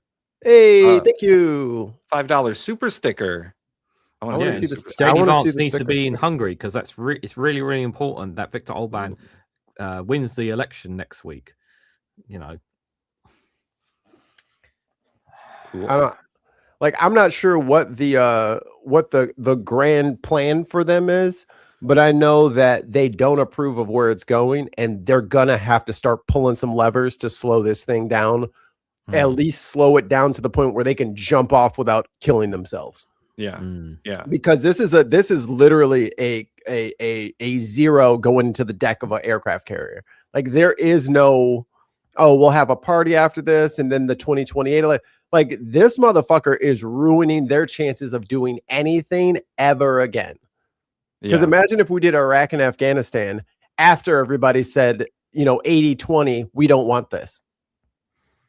And he spent almost more money than the previous conflict in the first month. So he's on his way. I did a little poll yesterday on the channel. Should the 25th Amendment be invoked on President Trump after his unhinged Easter Truth Social post? 100% of people who voted said yes. What was the what one? They don't understand. Nobody fell for my fake answers. Nobody fell for I don't care or what. Everyone said absolutely. You got to go. So if you wanna vote, the poll is still open. Just go to the community page on the channel. And also, did you do this? Oh yeah, I didn't do that yet. I didn't see that. But we will do some more amendments today. Let's I think we only got Reagan for a little bit longer here. How much time you got there, bud? Probably about another 15, 20 minutes or so. Let the civics begin. All right, let me bring up the old Constitution. Begin. One angry pagan, what up? Oh yeah, I saw you guys talking about Lee Zeldin. Oh, don't worry, he's going to be the next fucking attorney general. Lee Zeldin? Mm-hmm. That's who everyone's looking around to. Like Blanche is going to take over in the interim, and then it's looking like Lee Zeldin might get it. I thought Trump would just promote Todd Blanche. That's what I thought. Fuck. Levitt just announced that only the president known or where things stand, and we'll do and weighing up all the possibilities. Did you guys? They're all just saying it's up to the president. It's up to the president. It's like you guys can do. Fuck. It's like no. We can't say anything. It's all down to the president.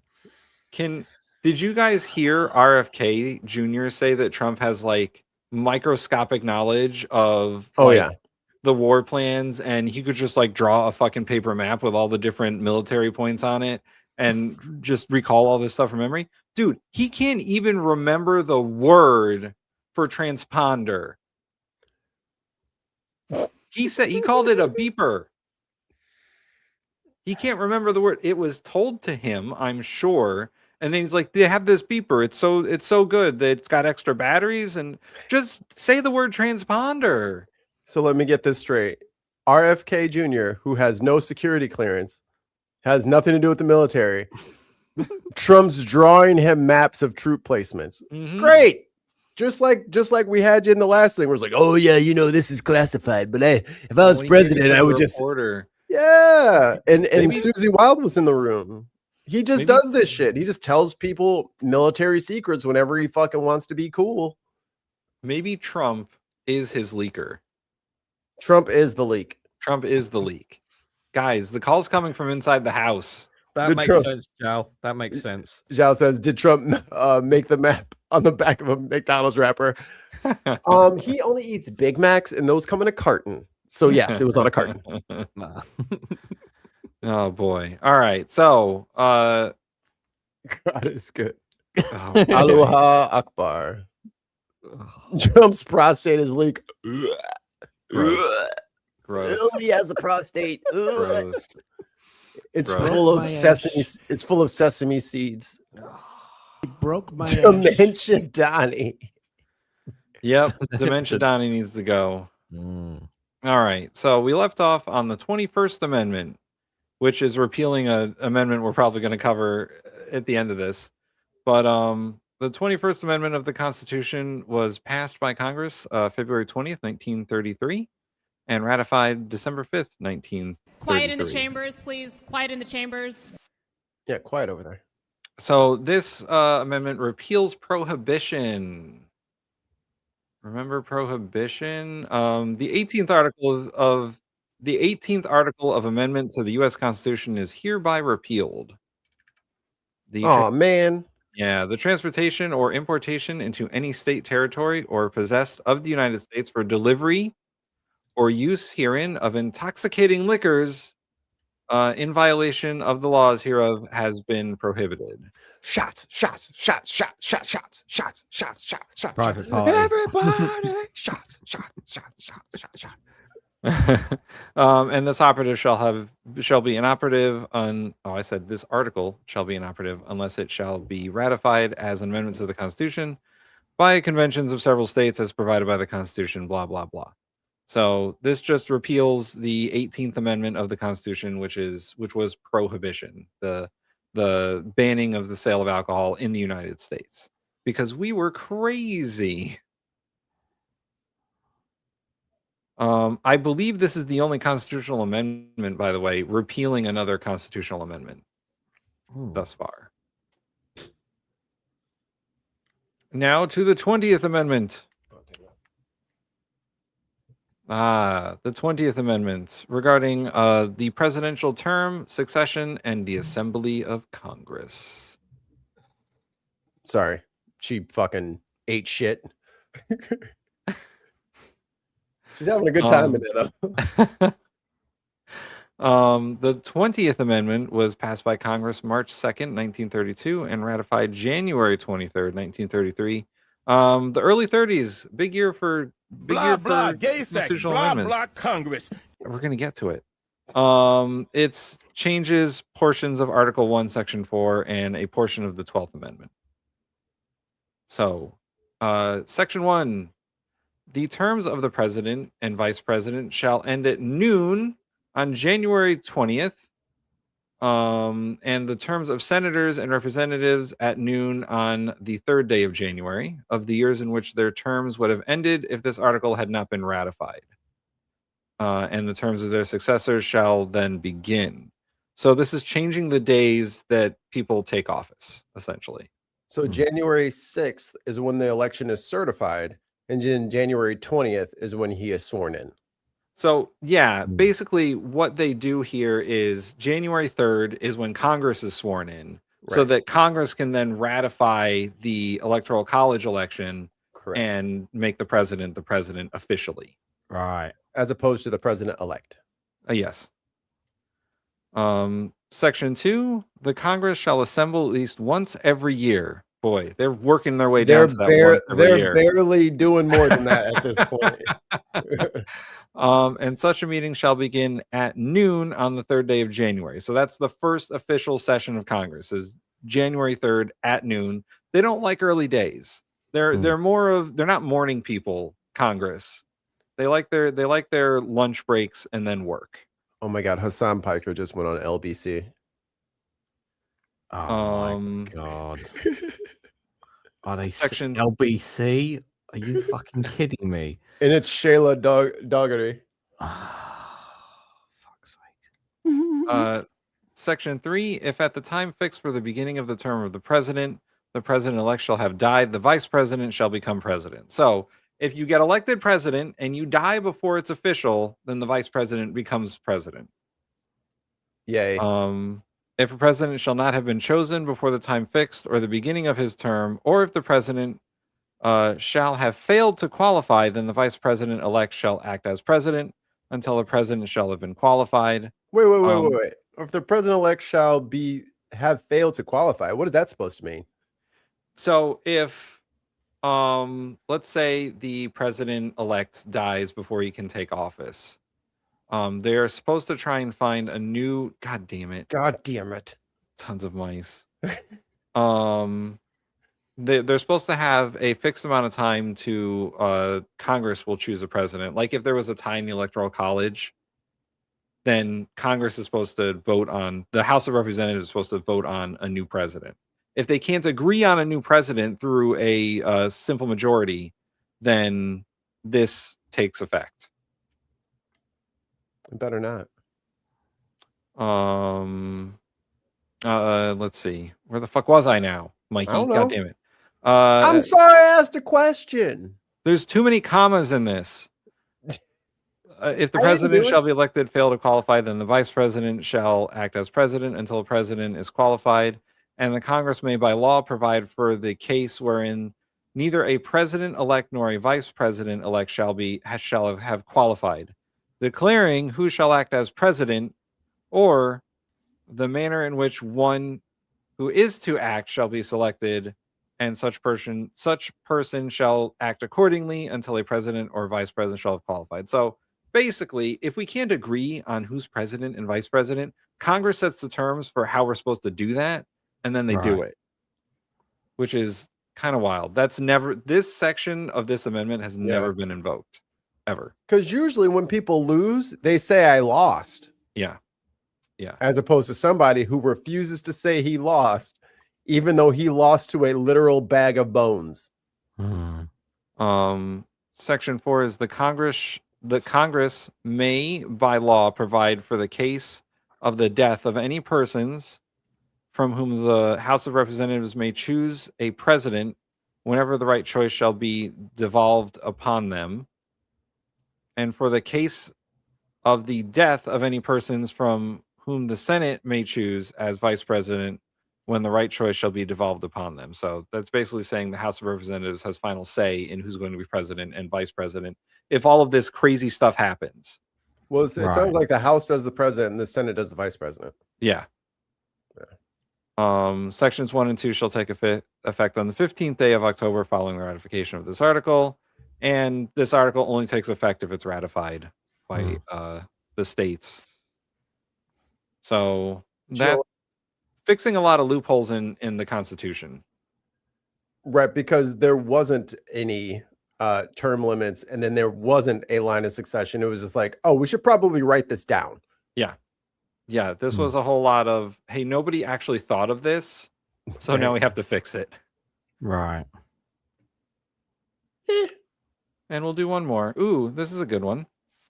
The 19th Amendment. Women's rights to vote. Quiet in the chambers, please. Quiet in the. The girls are fighting, aren't they? Passed by Congress June 1919. Women did not have the right to vote in this country until August 18th, 2020 or 1920. 1920. Easy Heritage Foundation. Yeah, right. So women have had the right to vote in this country for only 106 years. Cages. We're all going to end up in cages. Yeah, we are. Yeah, we're going to have a woman as a president. And we're all the men report to your kennels, please. God damn it. Can't we just have a president like Ireland's president? She seems so nice and so progressive. Plot twist, we just go to Ireland. Yeah, we should just go to Ireland. The 19th Amendment is the right of citizens of the United States to vote shall not be denied or abridged by the United States or by any state on the account of sex. Congress shall have the power to enforce this article by appropriate legislation. Pretty easy, pretty simple. Everyone is allowed to vote in this country at this time when the 19th Amendment passed, as long as you were at least 21. Yeah, 21 in either sex. And yes, so this is, if anyone doesn't know the history of this, there was a huge women's suffrage movement in the late 1900s. I don't know. The flappers.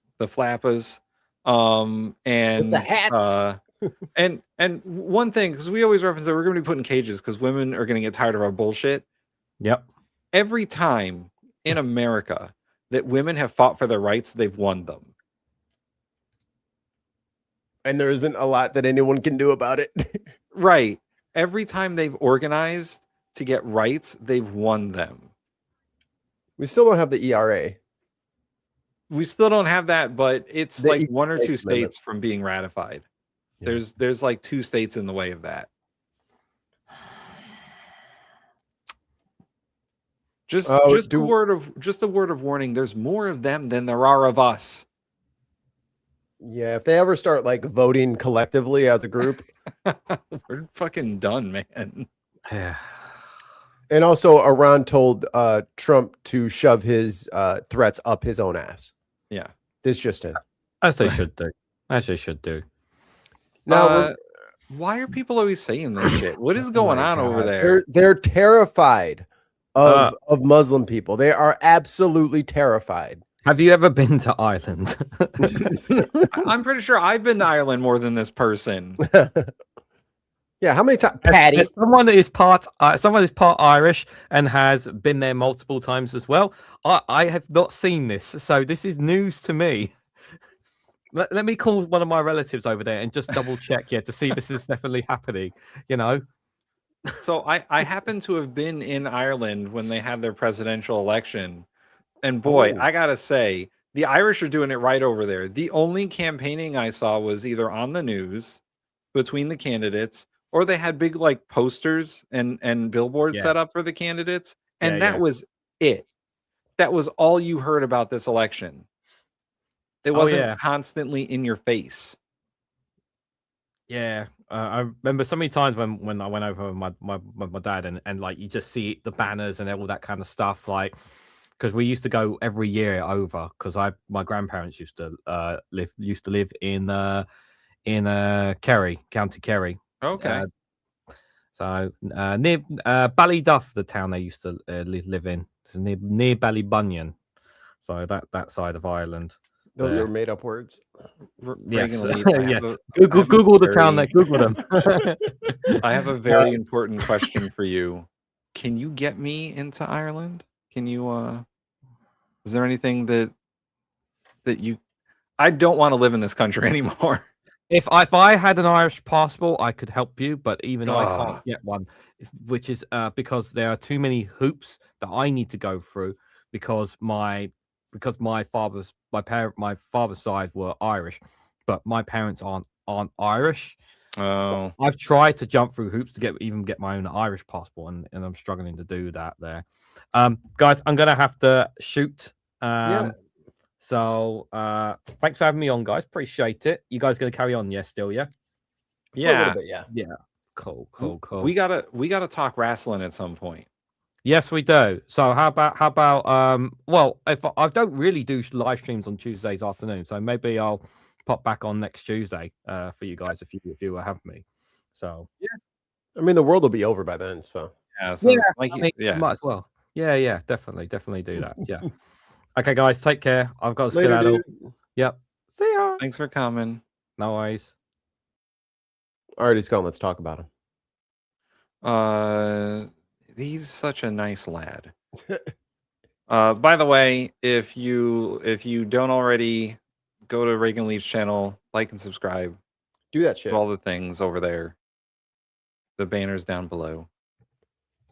Do it. Do it. Do it. So it's just us now, Mikey. Think we're alone now.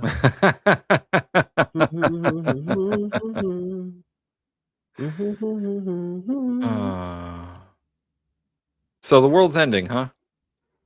Maybe.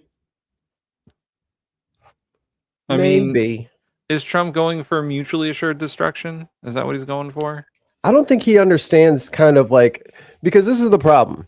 When you have someone who's stupid and then who is foisted and hoisted into this very consequential position, they don't understand what they're at. Like, he doesn't know what his job is. Like, as president, he doesn't understand what his job, like, he thinks his job is to just like have ideas and then to like do those ideas and then to like listen to the people around him and then get done what the people around him say, as opposed to, I was elected on this platform. This is what I aim to do. My party has my backing and I do this to support the party. Like, he has none of that. He has none of that infrastructure, none of that organization. It is literally whatever he can think of, whoever is in the room with him. It's completely unstable. Unstable.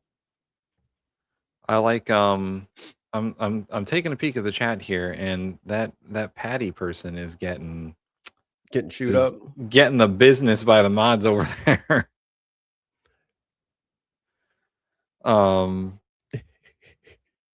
Yeah, you're trying, but yeah, see, it's a steep hill over here, ain't it? Because here's the thing, we don't have to lie to you to get attention. We don't have to lie to you to get votes. We have no vested interest in tricking you into believing something that isn't true. Now, the people that are giving you that information, do they have a reason to make you think something that isn't actually happening? Could they have some sort of motive to make you believe shit that isn't happening? Oh, maybe. Boy. Oh, Mikey. A quick update on something that we were talking about, I think last week, when it came to like Polymarket and Kashi. Oh yeah. The betting sites. Donald Trump Jr. is a consultant to each of those companies.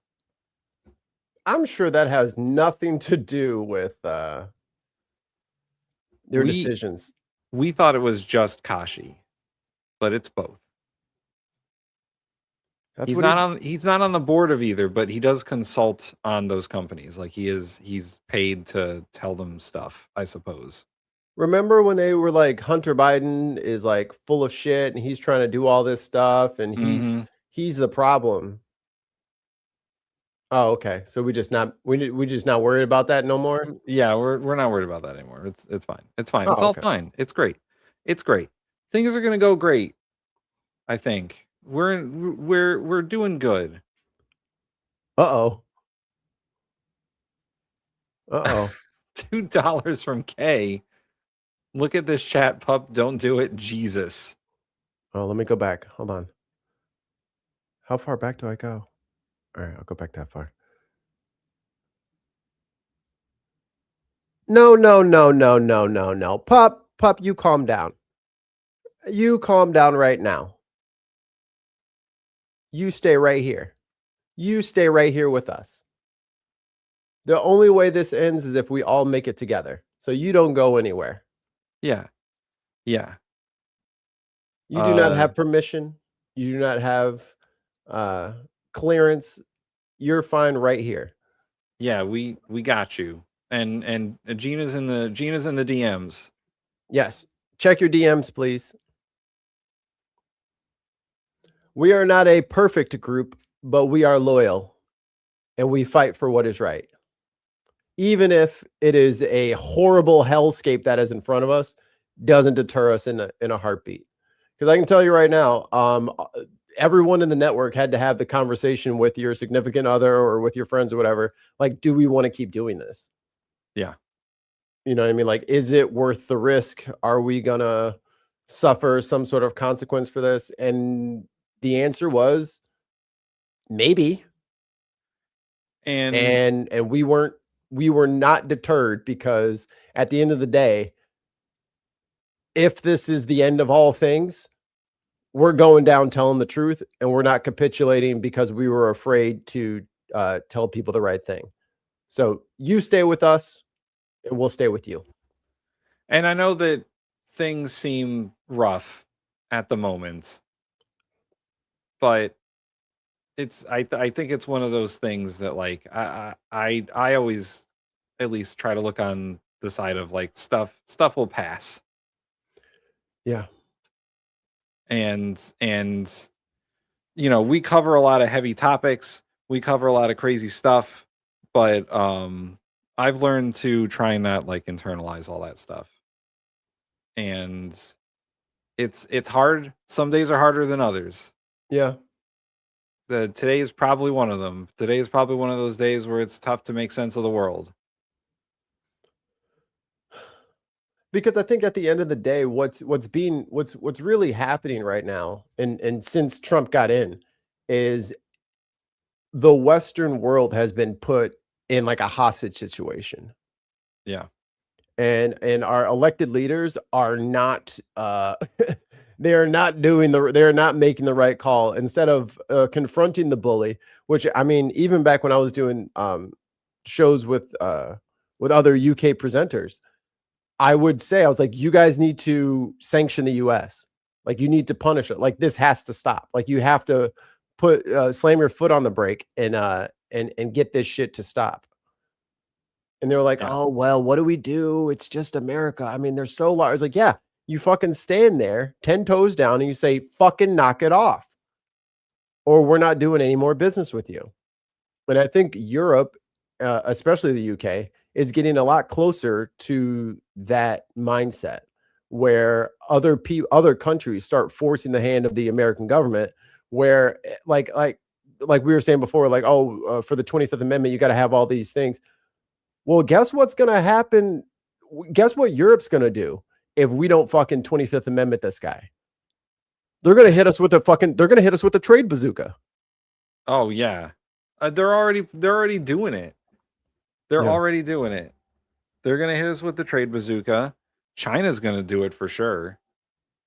China's probably real tired of our shit. That's the thing is, like, he is going to be stopped whether the Republicans want to do it or not.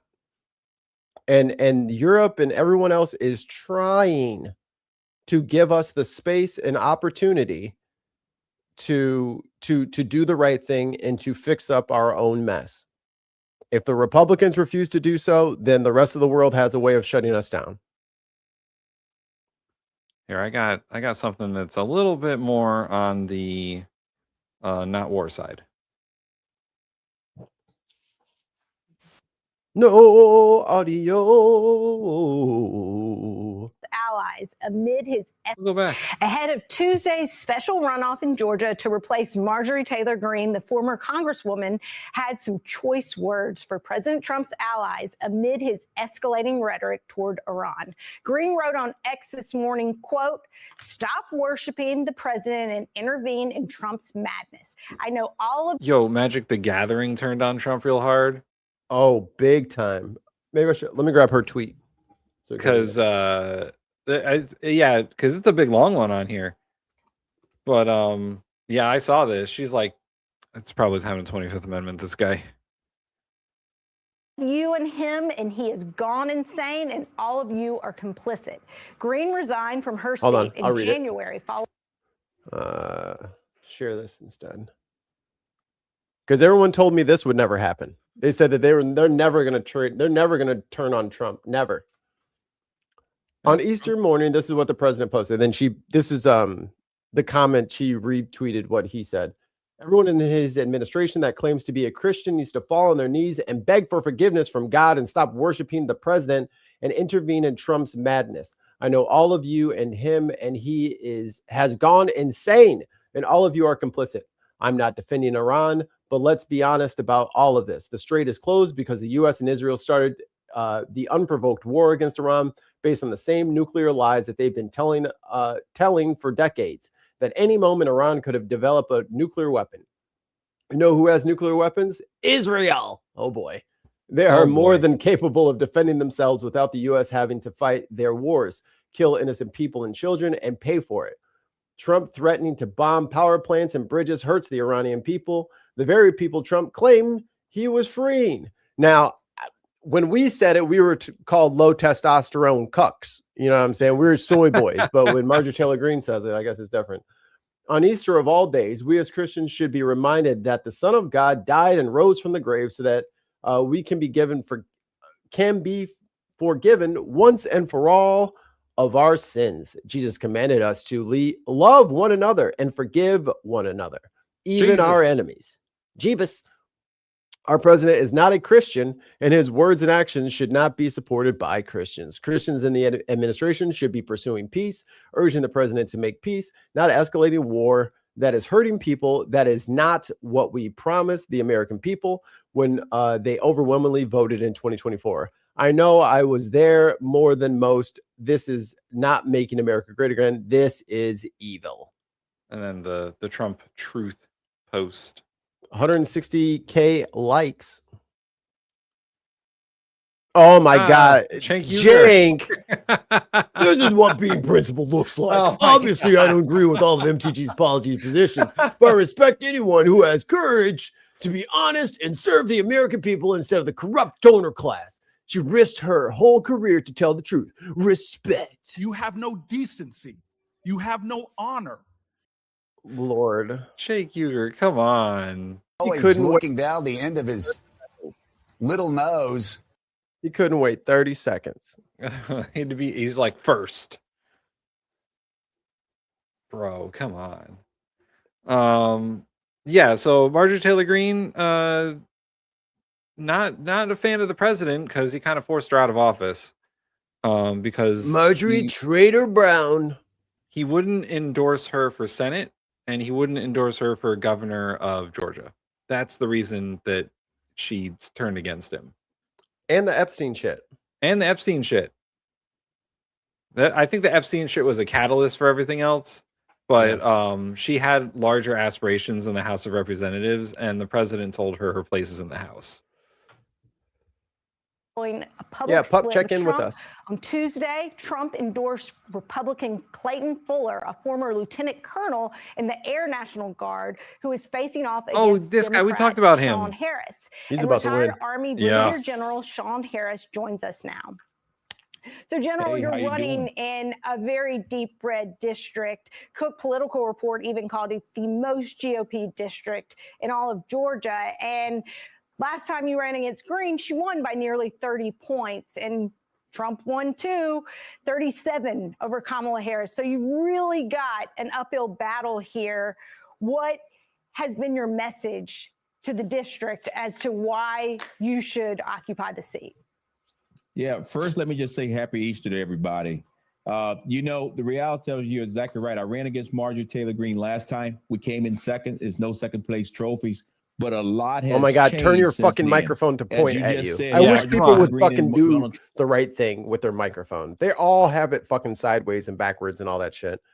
God damn. That's because it's the cool podcast look. It's the, you need to put the microphone in the shot and everything. And yeah, but face it towards you because yours works like a fucking laser beam and not like mine that works like a lollipop. Yeah, mine's a lollipop too. So Mikey had been on me about this so much that here. So my microphone has a little tab on it to know which side I'm supposed to talk on. Because Mikey was like, "You're talking into the wrong end of your microphone." I mean, I'm labeled as a dictator, but I think I will be, as history reports, a liberator. But yes, he needs to point his directional microphone in the direction where he's speaking from. At his sound hole. At his sound hole. Trump has had a major divorce, and that divorce is still going on as we speak. The person that I'm running against right now is weak because he sold his soul to Donald Trump, and he can't say anything about this war of choice that we're in. He can't say anything about the cost of living. He can't push back on anything. And everybody here in Northwest Georgia, Democrats, Independents, and yes, Republicans, are coalescing behind me. And come Tuesday, you're going to see we're going to flip this seat. How much of General Harris? How much is the war in Iran impacting what your constituents are telling you down there in that district? Spit it out, bro. You know, the reality is they talk about two things and they talk about it in two different ways. One, you know, in the rural community, many of our kids and grandkids go into the military to get a leg up. So there's many of the people in my district actually have kids that are in the military. Some are actually part of that 50,000 that's over there in the Middle East. So they're concerned that way. But what's really affecting us is actually when it comes to the everyday costs. My district, the number one industry is agriculture. I'm a cattle farmer, and it's affecting us when it comes to the price of diesel, but also when it comes to the price of fertilizer. It's killing us right now. And so that's what's the biggest issue right now is they're saying, Mr. Harris or Sean or General, whatever they want to call me, they say, look, go to D.C., please address these things and bring down costs, get the farm bill passed, bring some health care here. These are the issues that are affecting us here in the district. Could you elaborate a little bit more on how you plan to bring down costs for people in your district? Yeah, when I get to D.C., I'm going to actually stand up because right now I believe Democrats and Republicans both in D.C. are based. Oh, this special election is happening today, right now. Mm-hmm. Okay. It's Tuesday. She's just playing to the cameras. It's Tuesday. There's always an election somewhere in America. I want to be the election day somewhere.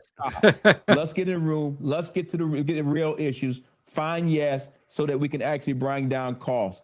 But bringing down costs is telling the president of the United States that a tariff is a tax and is killing rural America. He can saying that he loves the farmers. I'm going to get to D.C. and push him on it, push Congress on it to get the farm bill passed so that we can actually take care of all our farmers here in the district. General, I'm curious if you think to any extent Marjorie Taylor Greene still speaks for many of the people who are, of course, living in the district, but may vote for you. And I ask because Diz asked, is this MTG's old district? Yes. Continued to speak very openly about the way that she feels about policy, about this president right now. She had a response for his very interesting Truth Social post this morning and called him out for not being a Christian. She has been against this war. And I'm curious if in a way. Yeah, guys. And also, I just want to say, like, if the news is too, much, if it's too depressing, take a break. Yeah, we love that you guys watch us twice every week. You don't have to. You don't watch if it's going to affect your mental health. I turn off the news Thursday night after we stop doing Unboxed, and then I don't turn it back on until Monday morning. I take the weekend off because it is a lot. Yeah, I play Street Fighter all weekend or whatever. I literally for 3 to 4 days out of the week I don't pay attention because it is a lot, and it is a mental drain. And it's an emotional drain. I don't get off of the crazy train, but I'm also suffering a lot of effects due to it. So be cautious. It's always a good idea to take a break. If you are feeling some kind of way about stuff, it's always a good idea to take a break. So regarding this, so the last time they had a special election, this was, I guess, the primary for the same district that was held on March 10th. Sean Harris won first place in the primary with 37% of the vote. And then his current opponent, Clayton Fuller, came in second place with 35% of the vote. And then everyone else had significantly less. I think there was a bunch of Republicans running. So him being the only guy out there and him being a general and a farmer, saying that he's not going to work for Trump. He's going to work for the district. I don't know if being a pro-Trump guy is going to work right now because people are not high on Trump right now. And this is one of the things we've been talking about. Like, this is one of the safest districts in the country. It was Marjorie Taylor Greene's district. She had a 20-point lead or whatever it was, maybe a 30-point lead. Northwest Georgia. Yeah, Northwest Georgia. They said it's the reddest district in Georgia. He's going to cut it real close. I don't think he's gonna. I don't think that the GOP is gonna hold it. I don't think they're gonna hold anything. Like, I haven't found any like actual polling on it, but like, if he cuts it down to even a few points, if he brings us down to the wire, that is a huge problem for every other Republican in Georgia. Yeah, because this is the reddest district in Georgia. If he pulls this out and he wins this, man, Georgia's going to go blue. Stacey Abrams is going to run for governor again. Like, it is crazy. That's what I'm talking about when I say these Republicans need to realize that their house is on fire. They need to get together and figure out what to do about Trump. And the thing they need to do is invoke the 25th and get him out of there. Because people aren't going to stand for it anymore. Republicans aren't going to stand for it anymore. The center's not going to stand for it anymore. You had 8 million people 2 weeks ago protesting. No, they weren't. It was all paid actors. 8 million paid actors? God damn. Speaking of which, Mikey, did you see they interviewed someone? I forget who the interviewer was, but they were interviewing this little white lady about the No Kings protests, and she's like, why aren't there enough black people here? Like, why aren't there any black people here? And she's like, black people shouldn't be here. It's too dangerous for them. It's too dangerous for them to be out there protesting. We need to protest for them because they've been through enough. And if they come out here, there's a better chance of them getting arrested or shot. So white people need to step up. That's what we've been trying to tell y'all. We are not going. You need to get off your ass. There's 65 million, or was it 125 million white people and like 13 million black people? Nah, motherfucker, y'all go. Nah. My Every wife time said, we show up, y'all want to start tear gassing and beating the shit out of motherfuckers. No, y'all go first. We right behind you. my wife said that she saw the video and she told me all that, and I was like, that's exactly what Mikey Famine has been saying for years. I was like, don't y'all take your little black ass out there. Stay your ass in the house. They can fix it. They got us into this fucking mess. They can fix it. So get in the way. Yeah, and I agree. Like, if you think that you're going to be harassed or handled violently at these protests, and you're a minority, don't fucking go. Yeah. Let the white people handle it. They're all up and up about it anyway. It is perfectly fine to sit back and let other people do stuff, because you going out there is exactly like Trump is pissed that black people didn't show up off rip. He thought for sure we would be out there in droves talking about some Black Lives Matter, Brown Lives Matter. No, because it was ready to fucking start cracking skulls and doing all kinds of bullshit, and then saying, oh, things are in chaos, we can't have the midterms. You ain't gonna use us to negate the midterms. No, we'll stay home. Yeah, we'll stay home until after this shit is over and done with, and then we'll pop up. But no, we're not going first. Oh, I think we're still on Reganelite's channel. Are we still on Reganelite's channel? Hi, everyone on Reganelite's channel. Make sure you come over to the Bin Podcast Network and give us a subscribe so we can beat Rudy Giuliani. We have to beat Rudy. Like and subscribe. That bastard.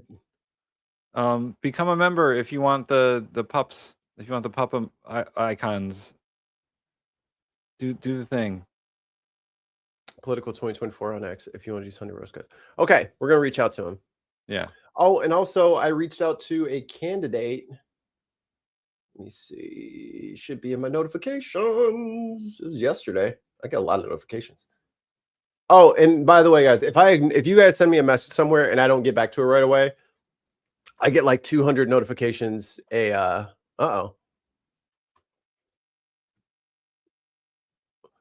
is currently experiencing some issues with their APIs. That might prevent some users from going live on the destination. Our team is monitoring the platform for further updates. We're already live. I'm monitoring. We're good. Okay. Here, let me pull up the video. Mikey, I have one. Oh, yeah, you do your thing, and then I have something super local for me that actually just fucking happened to me. Well, not to me, but to other people in my area. Our Democracy PAC couldn't get any lower in their Vote No ads. They have sunk even lower. Hi, my name is Erica. I'm a healthcare attorney, and I'm also running for Congress in Virginia's 1st District. If you live in Virginia, you might be familiar with one of these. Let voters decide, not politicians. Barack Obama. Mailers, the scourge of politics.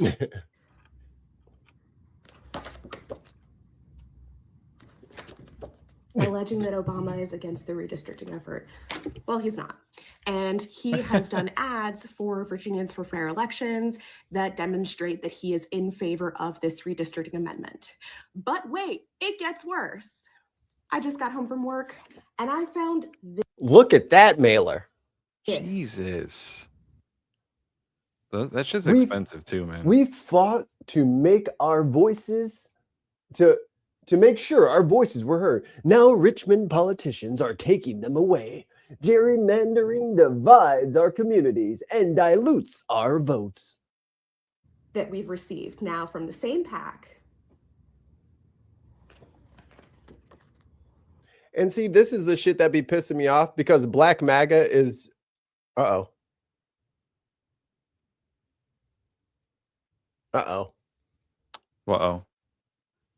Lost the stream there. It seems like it's crashing for people. I'm monitoring the vertical stream. It's still up. Okay.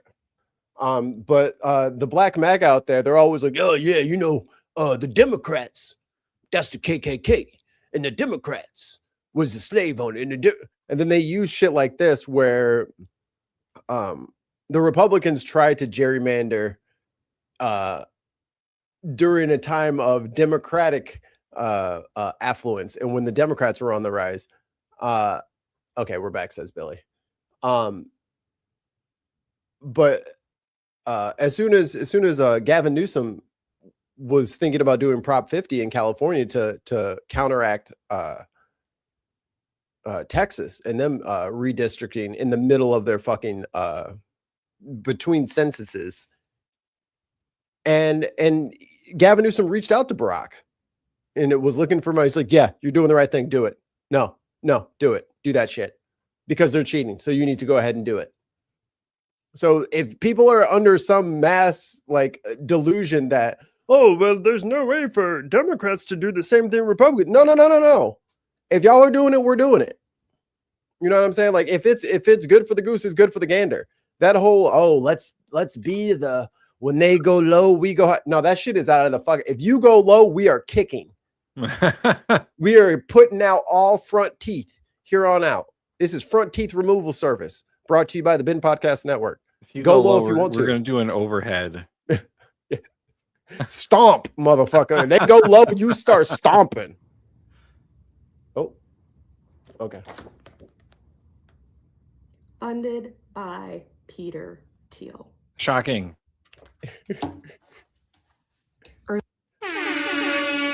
Who to guess? Peter Thiel was behind it. Early voting goes until Saturday, April 18th.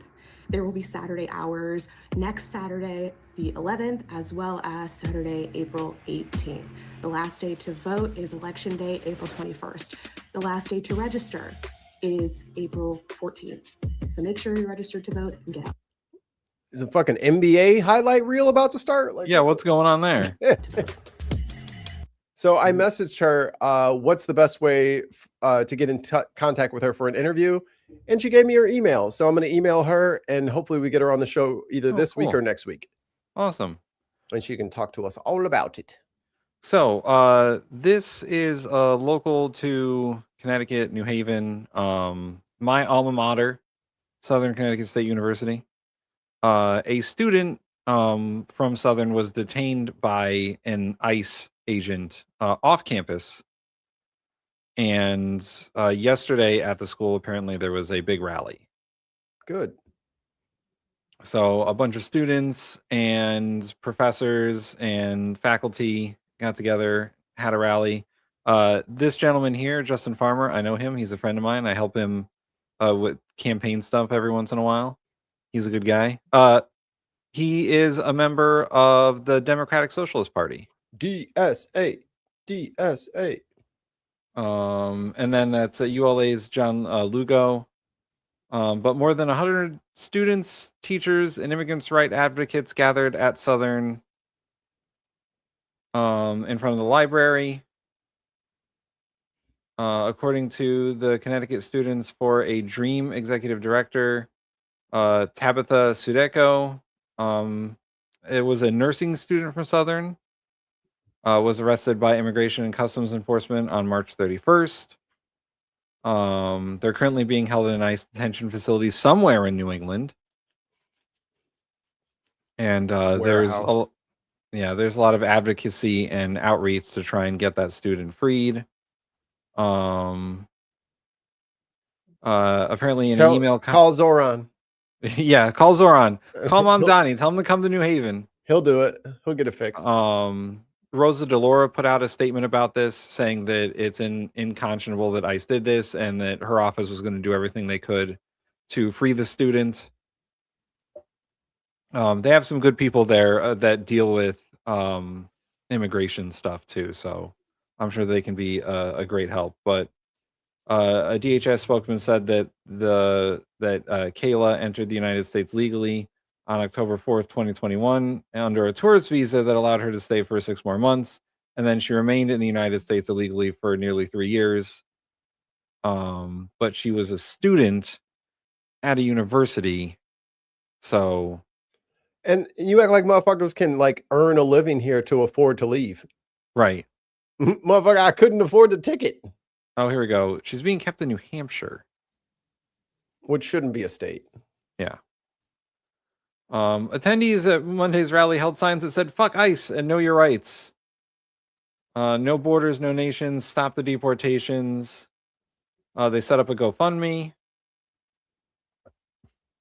And also there were organizers there from Unite Here 217, and I believe a group called Indivisible was also there too. They are a big immigrants' rights advocacy group. Indivisible is the ones who are setting up 5150 and the No Kings protests. Yeah. So, which no one attended. Yeah, no one. No one. There were 8 million people who just like did nothing that day, I guess. UK news break or US news. Tanner Horner has pled guilty to the capital murder of 7-year-old Athena Strand on the first day of his trial. He is facing the death penalty. Jeez. These people are fucking crazy. Here's some pictures of some signs and some protesters. Human rights are cooler anyway. It's a beautiful day to melt the ice. Immigrants make America stronger. There you go. It's yeah, look at that young blue-haired radical. Tim, are you ready for the lightning round? I am ready for the lightning round. Fast and Furious. Dash cam video captures the shocking moment. A Pennsylvania highway turns into a runway. First responders rushing to the scene. Has the airport been notified? Tower. I feel like you're not paying attention because you had literally no reaction to something literally crazy. Sorry. From the top. Dashcam video captures the shocking moment. Oh my Pennsylvania God. highway. I'm like, there's no way Tim is this calm, cool, and collected when a fucking plane just dropped. Who lands an airplane on a highway? First responders rushing to the scene. Has the airport been notified? Tower. A small prop plane threading between speeding. I mean, props to that pilot. He landed it without crashing it on an interstate in the middle of the day. I'm glad he picked the brown pants today. Cars Saturday morning on Interstate 78 outside Allentown, Pennsylvania. An incredible emergency landing, stunning drivers on the road. Wow. You see this in the news, you don't see this in real life. The FAA. So my area has 2 or 3 very, very, very small airports where like the Cessnas and a couple of private jets fly. Like a 747 couldn't get. It would just, it's too big and it requires too much space. But the little planes. Yeah. I used to live near Stratford had one of those airports. We had, I think it was like 2015. It was like the year I moved back up here. A small Cessna had engine problems and crashed into a house. Right. Oof. The house was empty, but the pilot lost his life. Brother, it happened, I'd say almost a mile away. I was at work. Motherfuckers felt that shit in the fucking store. Like everyone was like, what the fuck was that? Like everyone thought that somebody ran to the front of this was over a mile away. Oh my God. From the explosion and the actual impact. Like everyone felt that shit. This motherfucker landed that shit on the highway and merged into traffic. I can't even get off the ramp without motherfuckers, up my butt 700 miles an hour. Yeah. And this motherfucker landed on the fucking look. You can see the prop manually turning because the engine has died. Dashcam video captures the shocking moment. A Pennsylvania highway turns into a runway. First responders rushing to the scene. Because you can see when he's not generating lift anymore and he just drops. Right. Moment. A Pennsylvania highway turns into a runway. First responders rushing to the scene. That is airport been notified. Insane. Engine issues. 9 times out of 10, that would have been a plane crash. Correct. Who were on their way to the NCAA basketball tournament in Indiana. They may be late to the game, but they're by safe the way, and UConn all the way, tonight. baby. Nobody cares about your college UConn sports. all the way. They It's beat pretty your remarkable. Illinois team. I don't support the Illini. But fortunately, there were no injuries. He did the best he could given the circumstances. The plane bringing traffic on the interstate's eastbound lanes to a standstill. Cars have started to try to turn around on the interstate. Aerial views show a line of vehicles backed. No, I'm doing that. Fuck these rules. Yo, this shit has got a plane in the middle.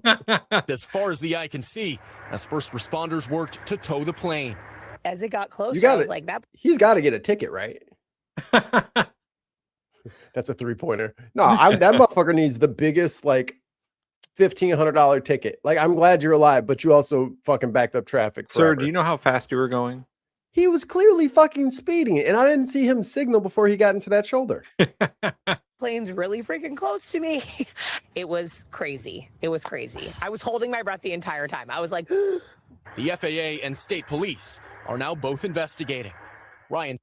Here's a blast from the past. It's not our fault what came out. We didn't go into Egypt. Oh, God, Bill Maher. 2013. Dude, fuck this. Well, we guy. wound up with the Muslim We didn't go Brotherhood. into Egypt. We were supporting and propping up Mubarak for 30 years, even as we were cheering for all the Tahrir Square demonstrators as though we were on their side. It was our government that kept Mubarak in power, just like we've done across the entire Muslim world. And it's amazing for you to say that, well, look at all these Muslims. The minute you give them a little bit of freedom, they go wild and they start being all violent. How can you be a citizen of the United States, the country that has generated more violence and militarism in the world over the last 5 or 6 decades, and say, look at those people over there, they are incredibly violent?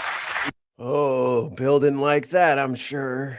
Didn't like that. We play a significant role in what has been happening in the Middle East because we've been interfering and dominating that region in order to have access to the oil. I wasn't and protect talking about Israel. violence. I So- was talking about theocracy. That doesn't happen. Hey. Stop with your politics talk. Okay? Glenn Greenwald, how dare you? Okay. I'm talking about the theocracy. Okay. Yeah. Up in here. First of all, he's talking to one of the best journalists and political writers in the world. It says here Pulitzer Prize winning. I wonder what a Pulitzer is. Nothing fucking Bill Maher has ever seen. Okay. Role in what has been happening in the Middle East because we've been interfering and dominating that region in order to have access to the oil. I wasn't to protect talking about Israel. violence. So, I was talking about theocracy. That doesn't happen here. I was losing the violence argument, so I'm switching to theocracy now. Well, that's his fallback. He's like, well, I just don't like religion. But he's fine with Trump. We get it. You're an atheist. There's lots of atheists out there, but you don't have to be an asshole to just Muslims. I'm the first atheist. Okay. Yeah, he's the first one. The only one. No, well, okay, that doesn't happen here, but at the same time, Iran isn't invading lots of other countries and occupying them for a decade, nor are fundamentalist Muslim countries the way the United States is. So these things are interlinked because we are continuously interfering in that part of the world. And so I'm just right. Okay. Okay. Say it's all our fault. It's not all our fault, but when you send your military and that shit right there, so it's all our fault. That is the weakest boomer fucking excuse for everything. As soon as any criticism is levied towards any group that a boomer or a Gen Xer likes, oh, so all of them are bad? Yeah, right. Why do you have to go into this Sith mindset of absolutes where everything has to be a positive or a negative? It's either a plus or a minus. It's red or it's green. That's not real life. I don't know who told you that was real life. You know it's not real life because you don't fucking live your life that way, Bill Maher. It's not all or nothing. It's not full accelerator pedal down or brake pedal in. It's not that. And to continually muddy the waters every time you get into an itchy situation where you agree with something that's bad, and then people tell you, hey, what you agree with is bad, and you need to really like recollect your thoughts on that, reevaluate the situation. Instead of doing that, oh, so everything I think is bad. If that's the case, yes, everything. If that's how you have to dissect every single political thing, is to just it's all or nothing. Well, then you're part of the nothing. Yeah. And Bill Maher is a fucking part of the problem here. Like, he is anti-Muslim. He is anti. He's an Islamophobe. Islam. Yeah, he's an Islam. He always has been. Right. All this. He's making atheists look bad because he claims to be an atheist, but he really just fucking hates Muslim people. Yeah, he tolerates the Christians all day and night. Right. And he'll even be pro-Christian stuff sometimes. I mean, he put out a movie about how he doesn't like religion, but it was mostly geared towards how much he doesn't like Islam. Hi, Kevin. Daily Buzz. Reganelite has already left, but you're stuck with us. Enjoy the broadcast. And, like and subscribe. Like and subscribe. Part of the world. And so to say it's all our fault. It's not all our fault, but when you send your military for 6 straight decades into other countries to bomb them, kill their children and women and innocent men, prop up dictators, you take responsibility for your actions and say, to the extent that region... That religion goes back 1,000 years before our revolution. So I don't think we could take all the blame. I don't think we should. I think we should take a lot of it. And there's lots of bodies and corpses that have been piled up in the name of Christianity and Judaism as well. Oops. Got him. I really wish that we could watch Bill Maher's content and we wouldn't get like content strike, because he says some wild fucking shit and he would be on the Unbox board, I'm sure. Bill Maher is the final boss of moderates. He is. And that's what they hate to deal with. But that's the reality of your political and your like of your outlook. Like he's the final result of your, well, maybe it's this and this, maybe it's this and this, maybe this person and this one.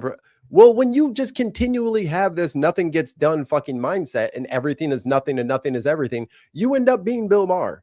So all you libertarians out there, just know you sound exactly like Bill Maher on a day-to-day basis. And he will fucking platform the worst people every day. And then he'll claim to he took credit for taking down Milo back in the day because he had him on his show right before everything about Milo blew up. Milo is still making money and doing backroom deals. Milo is just not public facing anymore. Right. but he'll have Ben Shapiro on, he'll have Steve Bannon on, and then like stroke the guy off the entire time. He'll put on every white supremacist and white nationalist that he could find and be like, oh, I'll invite you onto my show because we're gonna talk about reasonable things and blah blah blah. And he's just platforming these people for no reason. He needs the clicks. Right. And HBO will let him do it. And I think his kind of like, I'm just a rich sleazebag and I'm kind of sarcastic. Okay. Like that niche is no longer looked at. Nobody wants that. Like people are at this point, like things have gotten so bad that either you need to be part of the stormtroopers or you need to be against the stormtroopers. Saying that some stormtroopers are okay and some are not, like that's not a position to have right now. It just isn't. And like if you go back to before he was doing a show on HBO, go back to when he was doing it on network broadcasts. I forget was which. he on CNN? No. He was on. They put him on CNN now because CNN and HBO are owned by the same companies. But he used to be on NBC when his show was under a different name. ABC before 9/11. Politically incorrect. Yes. And the reason that he got fired, his show got canceled, was because he said some dumb shit about the war in Afghanistan and 9/11, and he got canceled because of it, because it was really close to when 9/11 happened. And if you listen to him from that show and listen to him now, it's the same shit. He had a bunch of professional wrestlers on when he was doing the other show back in the day, in the 90s or whatever. And he was complaining about how wrestling's fake and all this stuff. But he had like Roddy Piper on there and Sting and a few other, and Roddy Piper lost his fucking shit on Bill Maher. And he was like, yeah, wrestling's fake, but the injuries are fucking real. And he's like, I've got a broken hip and I've got metal replacements in my arm and this and that. And I've had so many concussions. You think you can fucking do this shit? And Bill Maher was okay. Yeah, he was like, okay. But like, he says dumb shit to try and trigger people. And then he'll get them triggered and be like, but what about, he's about the whataboutisms. He's like, well, what about this? And what about that? So currently, funny that you bring that up currently, and then we're bringing up Bill Maher.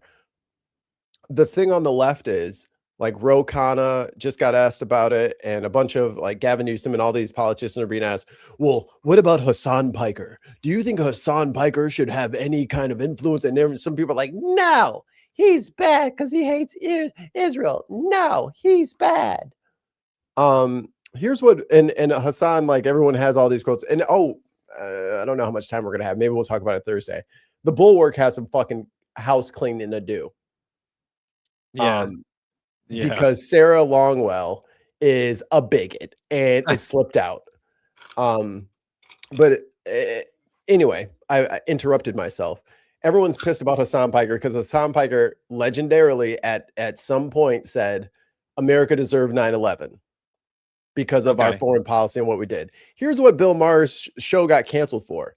Bill Maher was famously fired from ABC in 2002 following his show Politically Incorrect after making controversial comments about the 9/11 attacks, where he argued the U.S. foreign policy, not the terrorists, was cowardly. The controversy and subsequent advertiser exodus led to the show's cancellation, paving the way for Jimmy Kimmel Live. Here's the quote. We've been cowards. We've been the cowards lobbing cruise missiles from 2,000 miles away. That's cowardly. Staying in the airplane when it hits the building, say what you want about it. It's not cowardly. And then he goes and says this shit 10 years later? Correct. Not recently. Have you heard of the occupation of the West Bank and Gaza for the last 50 years, motivated in part by extremist views of Judaism or the wars in Europe or the fact that there were generals in the United States saying we have to go and invade and destroy Iraq, a country of 26 million people, because our God is as the number one answer. Bigger. Lots of religions, not just Islam, produce violence. Well, let's to Egypt. That silly liberal view that all religions are alike because it makes you feel good. No, it makes you feel good to say our side is better. There's people over there are primitive and violent. Put a crown on your head and say, I'm a good person. How do I prove that? You get to ignore the responsibility that your own government has for the violence and instability in the world by saying, look, it's that primitive religion over there that's to blame. In the summer of 1980, back in the day, So I was watching. Usually, when things are chaotic in the present, I like to go back to history for context. And we'll maybe if we have time on Thursday, this is a bit of a longer one, and it requires some unpacking. But this is not our first time over in Iran. It is not. It's not even our second time over in Iran. Yeah. Stephen A. Smith said some So I just stupid saw shit a again. video of Stephen A. Smith having an issue with LeBron on a golf course with a bunch of white boys, as he put it, talking about Memphis and how they should move to Nashville. And if you've been paying attention on social media, it's kind of a trending topic right now. I played in Memphis, got a lot of love for the city, but there's no doubt that the city needs to upgrade when it comes to its facilities for pro players. But Stephen A., you shouldn't have a problem with that. You're talking about his words and what they mean to the black community, but you've been the same man in front of the camera for the last handful of months, disrespecting Serena Williams, disrespecting Jasmine Crockett, disrespecting Kamala Harris, and tap dancing for the whole Republican Party. Oh, not tap dancing. Don't get him, Mark. The whole white Republican Party. But you got an issue with LeBron talking about a trending topic, and his words carry weight, and he doesn't understand what his words can do to the black community. Do you understand the bullshit you're talking and what that can do to the black community? We all used to have a lot of love for you, bro, particularly me, because you worked out. But we're not gonna forget the bullshit you on right now. So the bullshit that LeBron is on, according to Stephen A. Smith, is the Memphis Grizzlies basketball team.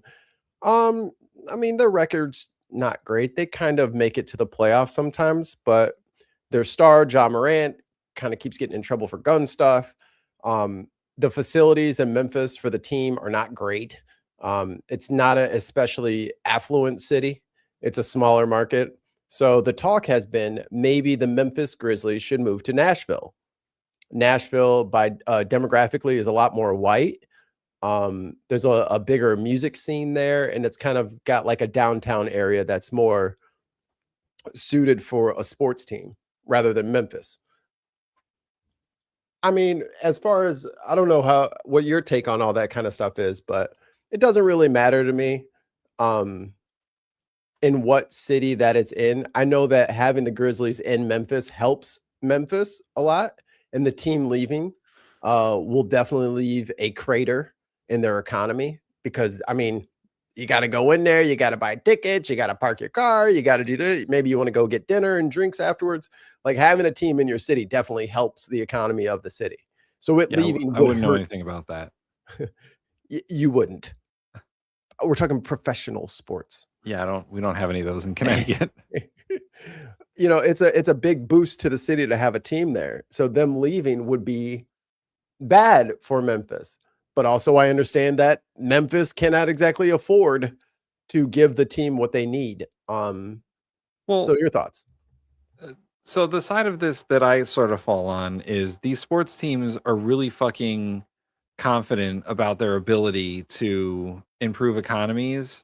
So they demand huge concessions from those cities. Like, the cities are the ones paying for the stadiums. These teams don't largely pay for these stadiums. They're funded by tax abatements. They're funded by concessions from cities, and they are a blight on the cities that they're in. Because, yeah, they provide jobs and they provide stuff to the local economy. However, they take up an obscene amount of space. Their parking lots are massive. We're talking basketball here. So when you get done, this is not a football team. This is a basketball team. How many seats does the stadiums usually have? 20K? 20K. Maybe. So, let me see. So that's still parking for, let's say, 5,000 to 10,000 cars. Capacity. There we go. 18,119. Okay. So you still have to provide parking for those people. Yeah. And those parking lots take up space. And those stadiums are tax dead zones for those cities. They're a leech on the local economies more than they actually help them. They provide maybe a couple hundred jobs and entertainment for the people who live there. But other than that, they are a drain on local economies. And the teams get rich and they really don't give back. They just take. And I'm talking football, baseball, basketball, to a lesser extent hockey, although hockey they play the hockey teams move around a lot more, I feel. You mean like switch cities? But like let's say for example, like football, when the St. Louis Rams, right? St. Louis Rams, they Not were before. anymore. They moved to LA. They're back to LA. Yeah. They're back to LA because LA built them a new fancy stadium. We had built them a fucking dome. Right. I used to live by that dome. But they threatened to move because they wanted a new one. And LA was like, we'll build one for you. But I'm telling you, like, it is a good thing in the city to have a team there. Like, they're not putting the fucking, like, you're acting like, oh, we can't build a house over here now because the football stadium put in a parking lot. Like, these are already heavily developed areas. Like, the dome is downtown. No, you know what I mean? In St. Louis, like these places, like the United Center, I looked up, apparently the United Center is the biggest arena in the country. But it's on the west side. It has like its own like little apparatus and all that stuff. And there are homes nearby, but no one's losing their house for a new parking garage for the fucking stadium. No, I'm not saying that it's taking up housing. I'm saying it's taking up tax revenue. Like these cities are taking a hit on purpose because they're giving these teams abatements for property tax. And they're not really seeing a return on this. Historically, the cities don't receive returns on this. And these stadiums are expensive to build. And the cities basically, put in bids. And whoever can give them the best deal, it's like fucking when Amazon moves in somewhere. Oh, what's the town that can give Amazon the best fucking tax abatement on their new packaging facility? It says, as of March 2026, the United Center is seeking a $54.7 million property tax break for its $7 billion 1901 project redevelopment proposed by Mayor Brandon Johnson. The project aimed at developing surrounding parking lots would receive a 12-year reduction under Cook County's Class 7B incentive, setting assessment rates at 10% for the first decade. So all those tax abatements are going to be on the backs of the residents.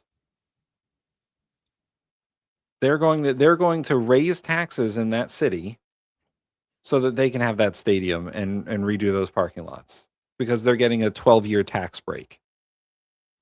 It says the 1901 project property taxes reduced to 10% for 10 years, 15% in year 11, and 20% in year 12.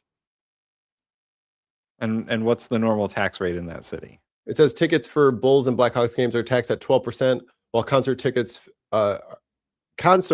face a 6.5% tax. What was your question? What's the I guess the property tax rate in that city? The normal one that everyone pays. For Cook County? Yeah. Property. And I still forgot an R. God damn it. Property. Property. Okay. Rates. Tell me. Our Cook County property tax are among the highest in Illinois, with an average effective tax rate of 1.89 to 2.19 over property's market value. So the stadium is for 10 years, if I understand this correctly, only paying 10% of that? 10% of their value, their property's market value. Right. So they're getting a gigantic tax break to have that stadium and those parking lots for at least 10 years. And I guarantee you in 10 years, when their tax breaks aren't so great, they're going to start complaining and saying, we're going to move to another town unless you give us a better deal. And they get these cities stuck in these cycles where they have to give them tax abatements so that they stay in the city, or they'll go somewhere else and build a new stadium somewhere else, and some other stadium will foot the bill. And that's what the Bears are trying to do. The Bears are like, oh, well, if you don't give us free reign of Soldier Field, because Soldier Field is actually owned by the city of Chicago. It's not owned by the Bears. And they kind of just lease out the stadium to have their games there. So like, we're going to go to Schaumburg, and then like, we're going to go to Indiana. Go. Yeah. Go. Honestly, I think that because it's not going to happen the way I want it to happen ever, where the fucking teams have to foot the bill for this, because they're never going to do it. But if a team, any team, sports team moves to a city and they want to build a stadium and stuff like that, the city should have a stake in that team's revenue, because the amount of money they're giving them in tax breaks is really obscene. And If the city should own part of it, because they have to build infrastructure around these stadiums too. City infrastructure. You're talking electricity and plumbing and services, all this infrastructure that the city does normally, but now they have to work around a sports stadium that's between 15 and 100,000 people. But then you got to also factor in that concerts too. So when the Beehive wants to descend upon a city, or the Swifties, or one of these any of these big concert acts, that's cash. And you need you need to have a nice facility. Like, you need to have a nice bait to trap people's money in. But it also costs the city overtime for police, fire, medical, like all the staff, that all the infrastructure and staff that surrounds operating a stadium, because it doesn't just happen for free. Right. You're talking overhead.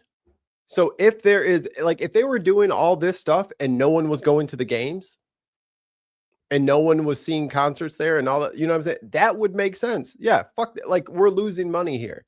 But if the net benefit is, they get some tax breaks, but we also get lifeblood pumped into the West Side, where people can get, a $15, $20 an hour job just fucking scanning tickets. Let them make their millions if we get to fucking sustain ourselves. And if it's, as soon as the equation starts to dip where the people are getting less, then like, if it's not a good deal for us and then they want to leave, let them fucking go. Because that's the whole, like, this is just a means to justify an end. Like, they need people to go to these concerts, to pay all these exorbitant costs, to buy dinner when they're out, to get on the Metro, to get an Uber and all that stuff. Like, that stuff brings in money. And as soon as it stops being beneficial, cut that shit loose. Get them out of here. Well, or once again, when the team decides that it's no longer in their interest to stay, and then they leave, and then there's this stadium that nobody goes to anymore. Like, that's a huge problem too. That's happening in Bridgeport. The hockey team that props up the stadium in Bridgeport said they're leaving. So that stadium's going to be just for concerts, and they don't happen all the time. You better get the fucking battle of the bands. But then when the teams leave, it affects the local economy in the reverse way, because then there's less people going out to dinner. There's less people using the trains and the buses and all that. Like, it's a big problem for these cities when they give teams tax breaks, and then the teams decide to leave in 10 years and they leave a hole in the economy. Yeah, I agree. So I'm on more of the moderate on that take, just because not because, I just love sports so much. Like, I could give two shits. Like, whether it, like, if this was like, if it was like car shows or something like that, and these car shows were attracting all this money, and there was like teams that would like present their cars or whatever, like, it doesn't matter like what the gimmick is that they're getting people in there to do, whether it's bands, whether it's sports, whatever the entertainment thing is, you kind of gotta go. You gotta go for it. As far as I'm concerned, you gotta go for it. And I guess because I've done a lot of research regarding how tax abatements work and how cities get stuck in these cycles where they're giving companies tax breaks, and it's impossible to not give them tax breaks because then they'll leave. That happened to cities all over the country. And it's a big problem when part of your tax base decides, well, we're just going to leave because we have a better deal elsewhere, there's nothing to fill that void. Right. And that it's not just sports teams. It's companies who have like headquarters, like Hartford, Connecticut, for example, used to, I think it still is one of the biggest cities for like insurance companies to have headquarters in. But when they decide to up and leave, like when General Electric used to have a big corporate headquarters in Connecticut, they decided to up and leave. And Connecticut was outbid by like New York. And there goes a big part of Connecticut's tax base. But then again, like, look, all these, like, the Rams left St. Louis and they went to LA. Okay. You think there's more money out there in LA? Go compete. Yeah. Go compete in LA. There's something that, like, that's why Memphis has always done kind of okay, because the Memphis fan base is so diehard that, I mean, they would have loved to move that shit to Nashville 100 years ago. But the Memphis people show up. If you go to Nashville, where there's a larger, I think it's more people in that city, but it's a mostly a whiter city than Memphis is. Are they going to show up to a basketball game? Probably not. Yeah, like, you can move it to a nicer city, but then you're going to get less people showing up because those people don't watch basketball. And I mean, that's a calculus that has to be made, I guess. A good example is WWE last year did WrestleMania in Vegas in their new stadium for the Raiders. The Raiders are in Vegas now. Yeah, so Vegas gave the Raiders a new stadium, SoFi Stadium, I believe it's called. Yeah. And WWE did WrestleMania there last year. And they decided that WrestleMania was so good there last year, they're going to do it again this year. However, they had originally promised WrestleMania to New Orleans in the Superdome.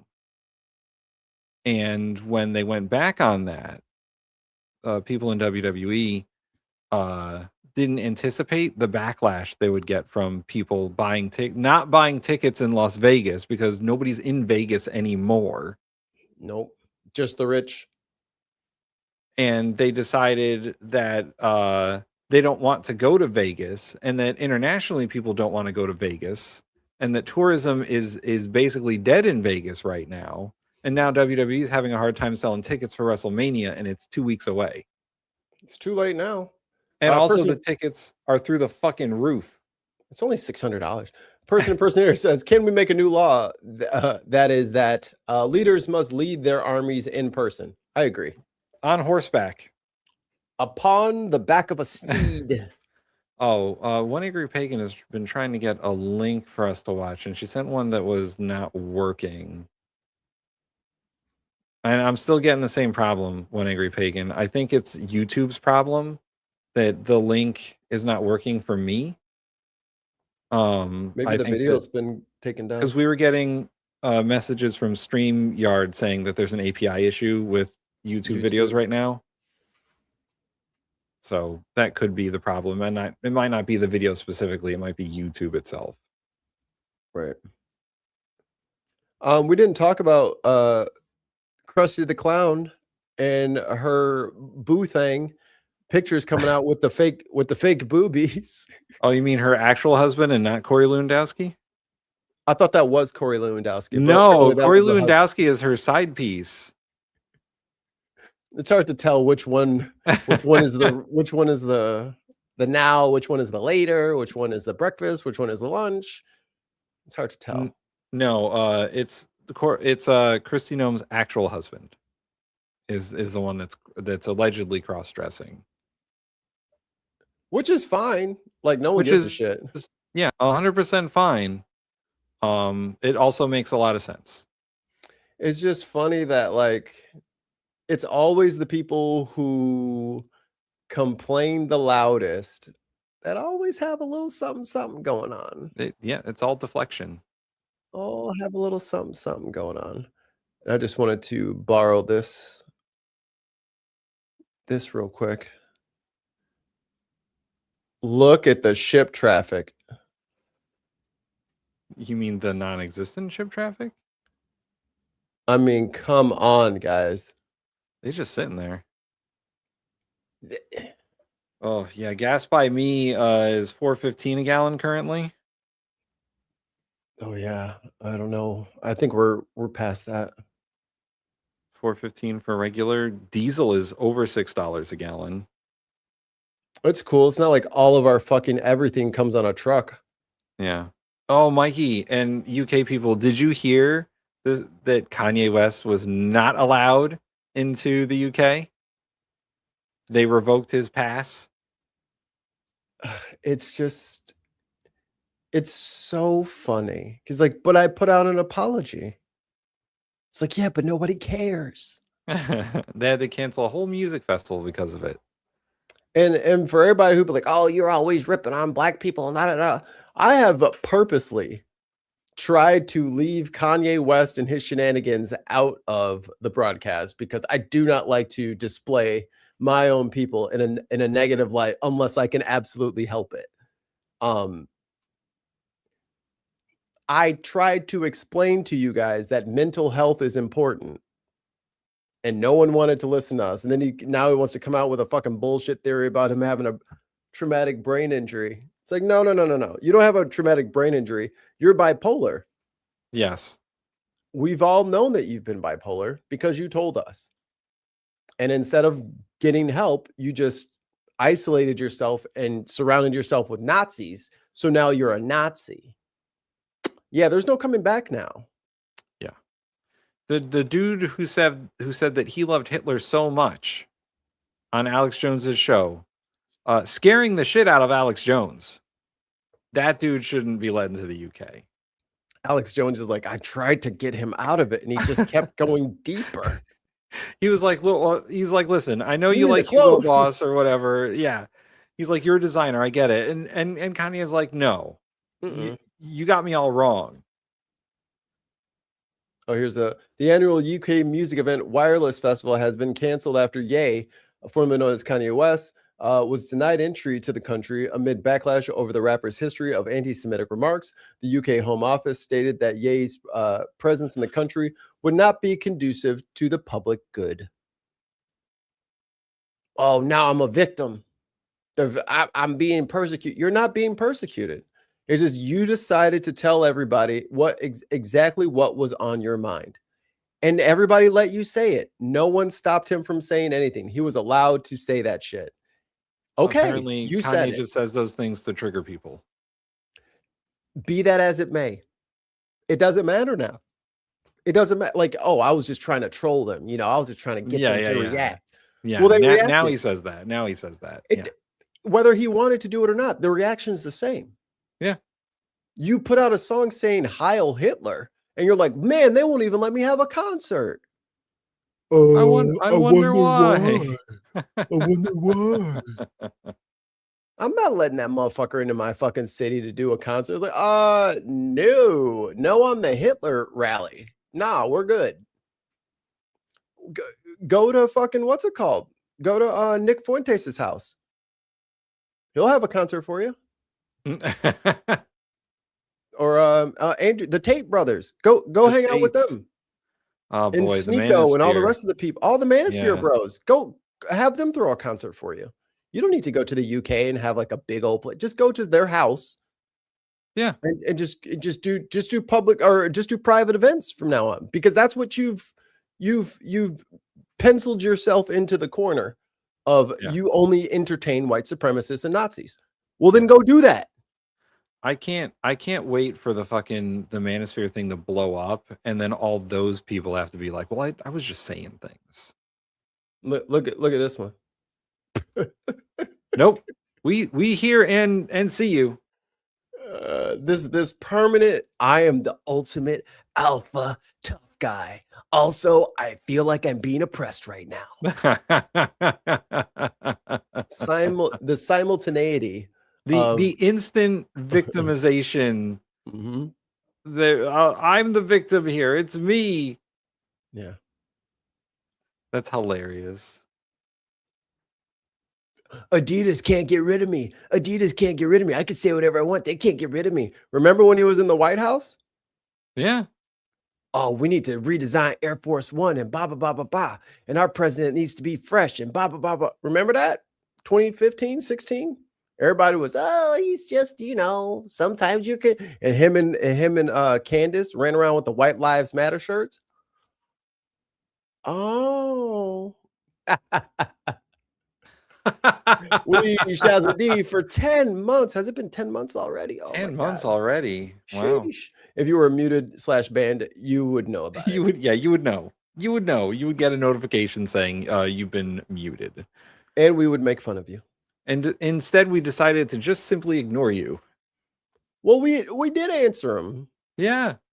And then, just like all the trolls, he kept rattling off in the chat, trying to fucking trigger people. And we just were like, yeah. One trick pony you are, sir. One trick pony. And that's the thing. Like, everyone acts like this is like our third podcast. Yeah. Like, this is the third time we've been on the air. And, oh, man. Wait till I say this. They're not going to know what to do. Brother, all your shit is old and corny. Yeah. We have seen and heard it all before. We've heard it before. You know what we haven't heard in a long time? You guys are right. I was wrong about that. They never come on and say, okay, you were right about that one. Yeah. No one ever is like, oh, you were so wrong. My eyes have been open. Yeah, they never do that. Like, no, you guys are just wrong. You're wrong and you're too young or you're too old. I don't know yet. You're too old to be this young. Also, you don't know anything. It's like, all right, sure, whatever. Where do you get your information from? I don't have to tell you anything. Oh, okay. Okay. All right. I assume you get your info from OAN. That's my basic assumption. When you come into the chat and be like, you're wrong about Trump. Newsmax, OAN, Matt Gaetz, somebody. Chris Cuomo. And they're big, big fans of saying corporate media is bought and paid for, la da da da da. And if you go to any of those networks, it's buy silver and gold. Yeah. Eat this pill. Yeah. This pill will take care of all the stuff from the other pill that we sold you yesterday. Oh, do you have this? You probably have brain cancer. So here, buy this pill. Oh, did you read this? Here, take this pill. Also, give Trump some money. So it's like, I get that you guys say that corporate media is fucked up, and we agree. We use them because they have journalists and cameras that we don't have. And we take their story or their footage, and then we say what the fuck we want to say about it, as opposed to, I'll just blindly follow this group of people rather than that group of people. Right. Oh, Ali says in the chat, you have folks that come in hot and then change by the end. I think it was 2 weeks ago, if I remember rightly. We do get a couple. We do get a couple of converts every now and then, or people are like, oh yeah.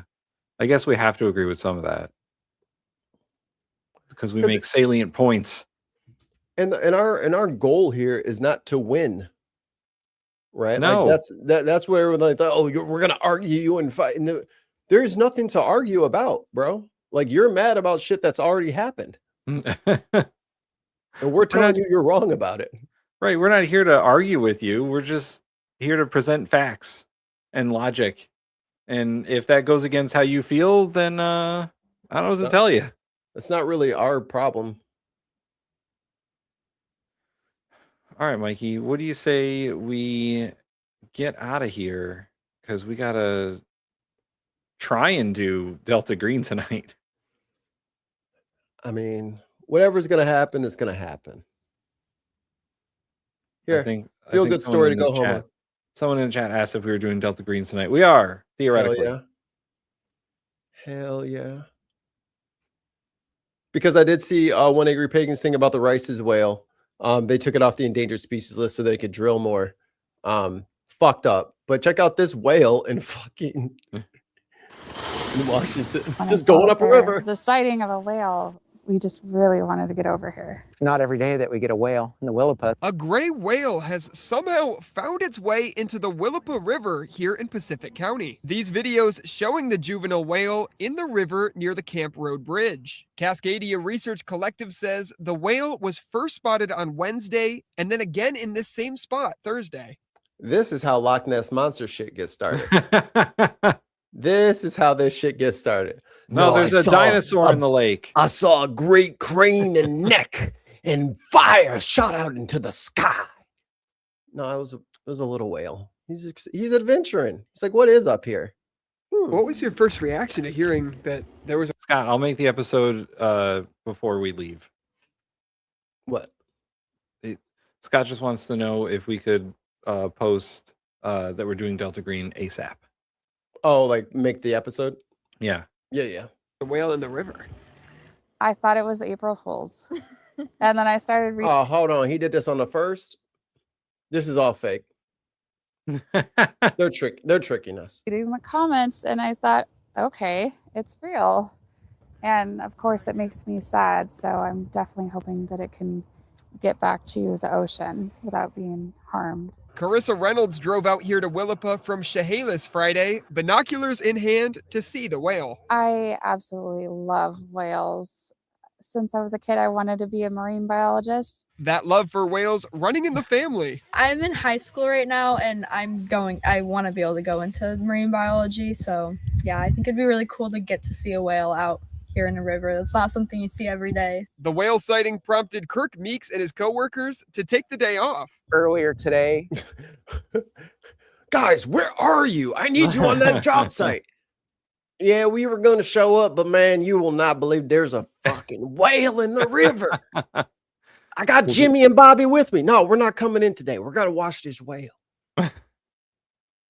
Kirk said, fuck work. The guys told me that there was a whale in the Willapa. So I said, let's close the shop and let's go explore a little and see if we can runs see in. it. So we've Guys, there's a whale outside. Let's go. Everyone Hold just on, lock the doors first. Everyone just throws their wrenches in the air to the shores. On the river. Meeks with a potential sighting. And we might have seen it down here, but not a for sure thing. We saw some ripples in the water. The Washington Department of Fish and Wildlife and the Cascadia Research Collective searching for the whale by boat Friday. They say while the whale is it's right there. Thin, it is behaving normally and did not appear to be injured. I just hope that it makes it out, and Oh my God, dude. Can you imagine if that whale has like something wrong with it and it has gone in this river to die? Like when like a dog will like go into the porch. Because dude, a whale carcass in a river would be a ecological nightmare. Oh man. I'm going to keep looking for it over the weekend and see if I see it.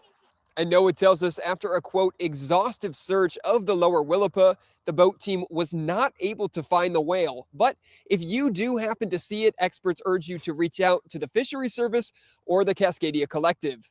Jake Holter? Wait, what you mean the Cascadia Collective? They are leaving, dude. All right, let me see. They're asking how far into the river that is. Let me see. Willapa River, Washington. Okay, here. Boop. So it got pretty far inland. This is Willapa. And here's the ocean. So it's adventuring. Yeah, that's pretty far up there. He might want to start thinking about how to turn around. Yeah, turn around. I don't know if he can. dig out a cul-de-sac so he can get out of there. Maybe the sound got it confused. Perhaps it's trying to do a Suez Canal tribute. It better not. Tons of my says, throw the kelp, throw the kelp. 6 to 7 miles. You know what, Tons? God damn it. You know what, Tons? It's always laugh at the boys time, you know? It's always 6-7 this and 6-7 that. So here, final words for all of our friends on this the day before we drop nukes on Iran. Tim. What? Oh, your final words for to me. the people before the nuke gets dropped. I mean, I don't think that Trump's going to actually use nuclear weapons, but it's not outside the range of possibilities. I think that he's just going to do like a carpet bombing campaign on their infrastructure. And I think Chris C posted in the chat a while back that the Trump administration was forced to say that they're not using nuclear weapons because so many people were freaked out about it. Not saying the Trump administration is above lying, but I think if they were planning on it, they've kind of been spooked out of it. I do think that tonight is going to be important for America one way or the other. Either Trump tacos again, and he just looks like a blundering idiot again and a lunatic again, or he decides to carpet bomb a country, and that is just terrible as well. Like, he decides to commit war crimes, and that makes him look like an unhinged maniac as well. So there's no winning. There's no winning here anymore. Like, there never was a win scenario for America in this war. But it's getting worse, and there's no way out of here until we get Trump out of here. Like, we got a 25th Amendment his ass right now. I don't know what this is about, but it's got a cave and it's got water, and I need to know what happened. Well, Central Texas just got a major prehistoric surprise. Two scientists who were snorkeling through an underwater cave near San Antonio stumbled on a treasure trove of fossils down there. You're looking at video from that excursion. Among their findings, a giant tortoise and a lion-sized relative of the armadillo. Cool. I'm sorry. Did you just say a lion-sized armadillo? I want to ride it. And I want it to be my friend, and I will call him Chubbs. Tortoise and a lion-sized relative of the armadillo. Fossils, that is. Creatures that haven't been seen in this area before, dating back around 100. That's a person. 100,000 years. That's a person in a cave. Yeah. These fossils giving researchers You can't fool me. That's a person. a whole new look now at the Central Texas Ice Age past, and proving that the Lone Star State still has some secrets out there left to uncover. We have to. Texas has secrets, all right. Do you know what lechugia is? No. All right, let me find one last photograph, and it will make you guys feel good. Lechugia. It is a cave. And it is the Crystal Cave, which is now closed to everyone. Apparently, they also found an old Nokia phone in that cave. The brick. The brick. Okay. Two things will survive the impending apocalypse: those old Nokia phones and cockroaches. Oh my God, he's got Modest Mouse playing in his video. Can't be doing any of that. Yeah, chill, dude. Oh, these are Carlsbad Caverns. So let me just find some pitches to the Google machine. Lechugia images. All right, Lechugia cave. Oh wow, they have a map of it. Okay, here we go. Share this tab instead. Lechugia. Behold, this is Lechugia. That's freaky. Stalactites. Or is that Open stalagmites? image, a new tab. Tights hang tight to the ceiling, and mites might make you trip. Okay, so stalagmites. There's a human. So they were just, rumbling around in the flats of Texas, and they're like, "Oh look, this caves in. Oh look, there's a little cavern entrance in here." They found the biggest underground cave system in like North America. Jesus. These are all crystalline formations. That is crystals on top of stalactites and stalagmites. Let me show you the great ballroom. Here, let's look at this one. Chandelier ballroom in Lechugia. Discover more cave. Let's see. Go down. Where's the grand ballroom? Come on. You ever been in a cave before? Yeah, a couple times. Share this tab instead. Bro, look at these crystal formations. That's crazy. It is completely like, and keep in mind, they are probably like 600, 700, 800 feet underground. Yeah. All of this is underground. Are you going to show the ballroom? Yeah, here's him going into the damn cave. Going from one chamber to another chamber, like going down for, like, it is unbelievably deep. I think it's been closed to like all exploration and all that shit. There was an incident. I think somebody broke off a big chunk of crystal. So like, no one go in anymore. Don't touch it. But if you want to, Planet Earth had a really good section on it in there. It was Planet Earth 1. I think it was the caves section. And they got a crew in there, and it is unbelievable. Like the size of like a stadium, completely underground. Yeah. Filled with crystals from the top to the bottom. Like it's insane. Yeah, Insane. don't ruin the pretty nature. Yeah. Don't fucking touch things that aren't yours. A glyptodon. That's a good name.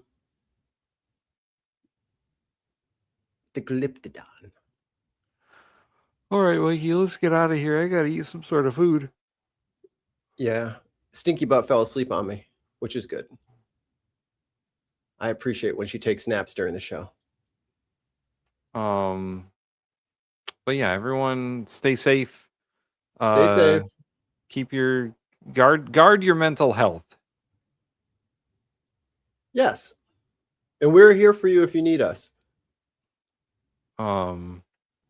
Like and subscribe if you haven't already. Patreon.com/TheBinPodcast. We'll be back in about 5 hours-ish. Yes. For Delta Green, where we will have fun. We will have fun. And I will try not to break Mikey. I can't say anything about Ollie and Mark, but I will try not to break Mikey. Oh, you guys act like I'm against you. I don't care. Like, I just needed you guys to get through the first mission. The second mission I came up with. I don't give a fuck what you guys do. You want to waste a fucking whole bunch of time and be fucking assholes? Go for it. I don't care. Doesn't hurt me. You just won't solve the mystery. And you'll probably die. Oh, did you put this new button on here? Open the fucking straight, you crazy bastards.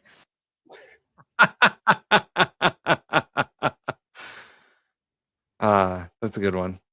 All right. Well, then we will see you all tonight. And don't forget to drink your meat.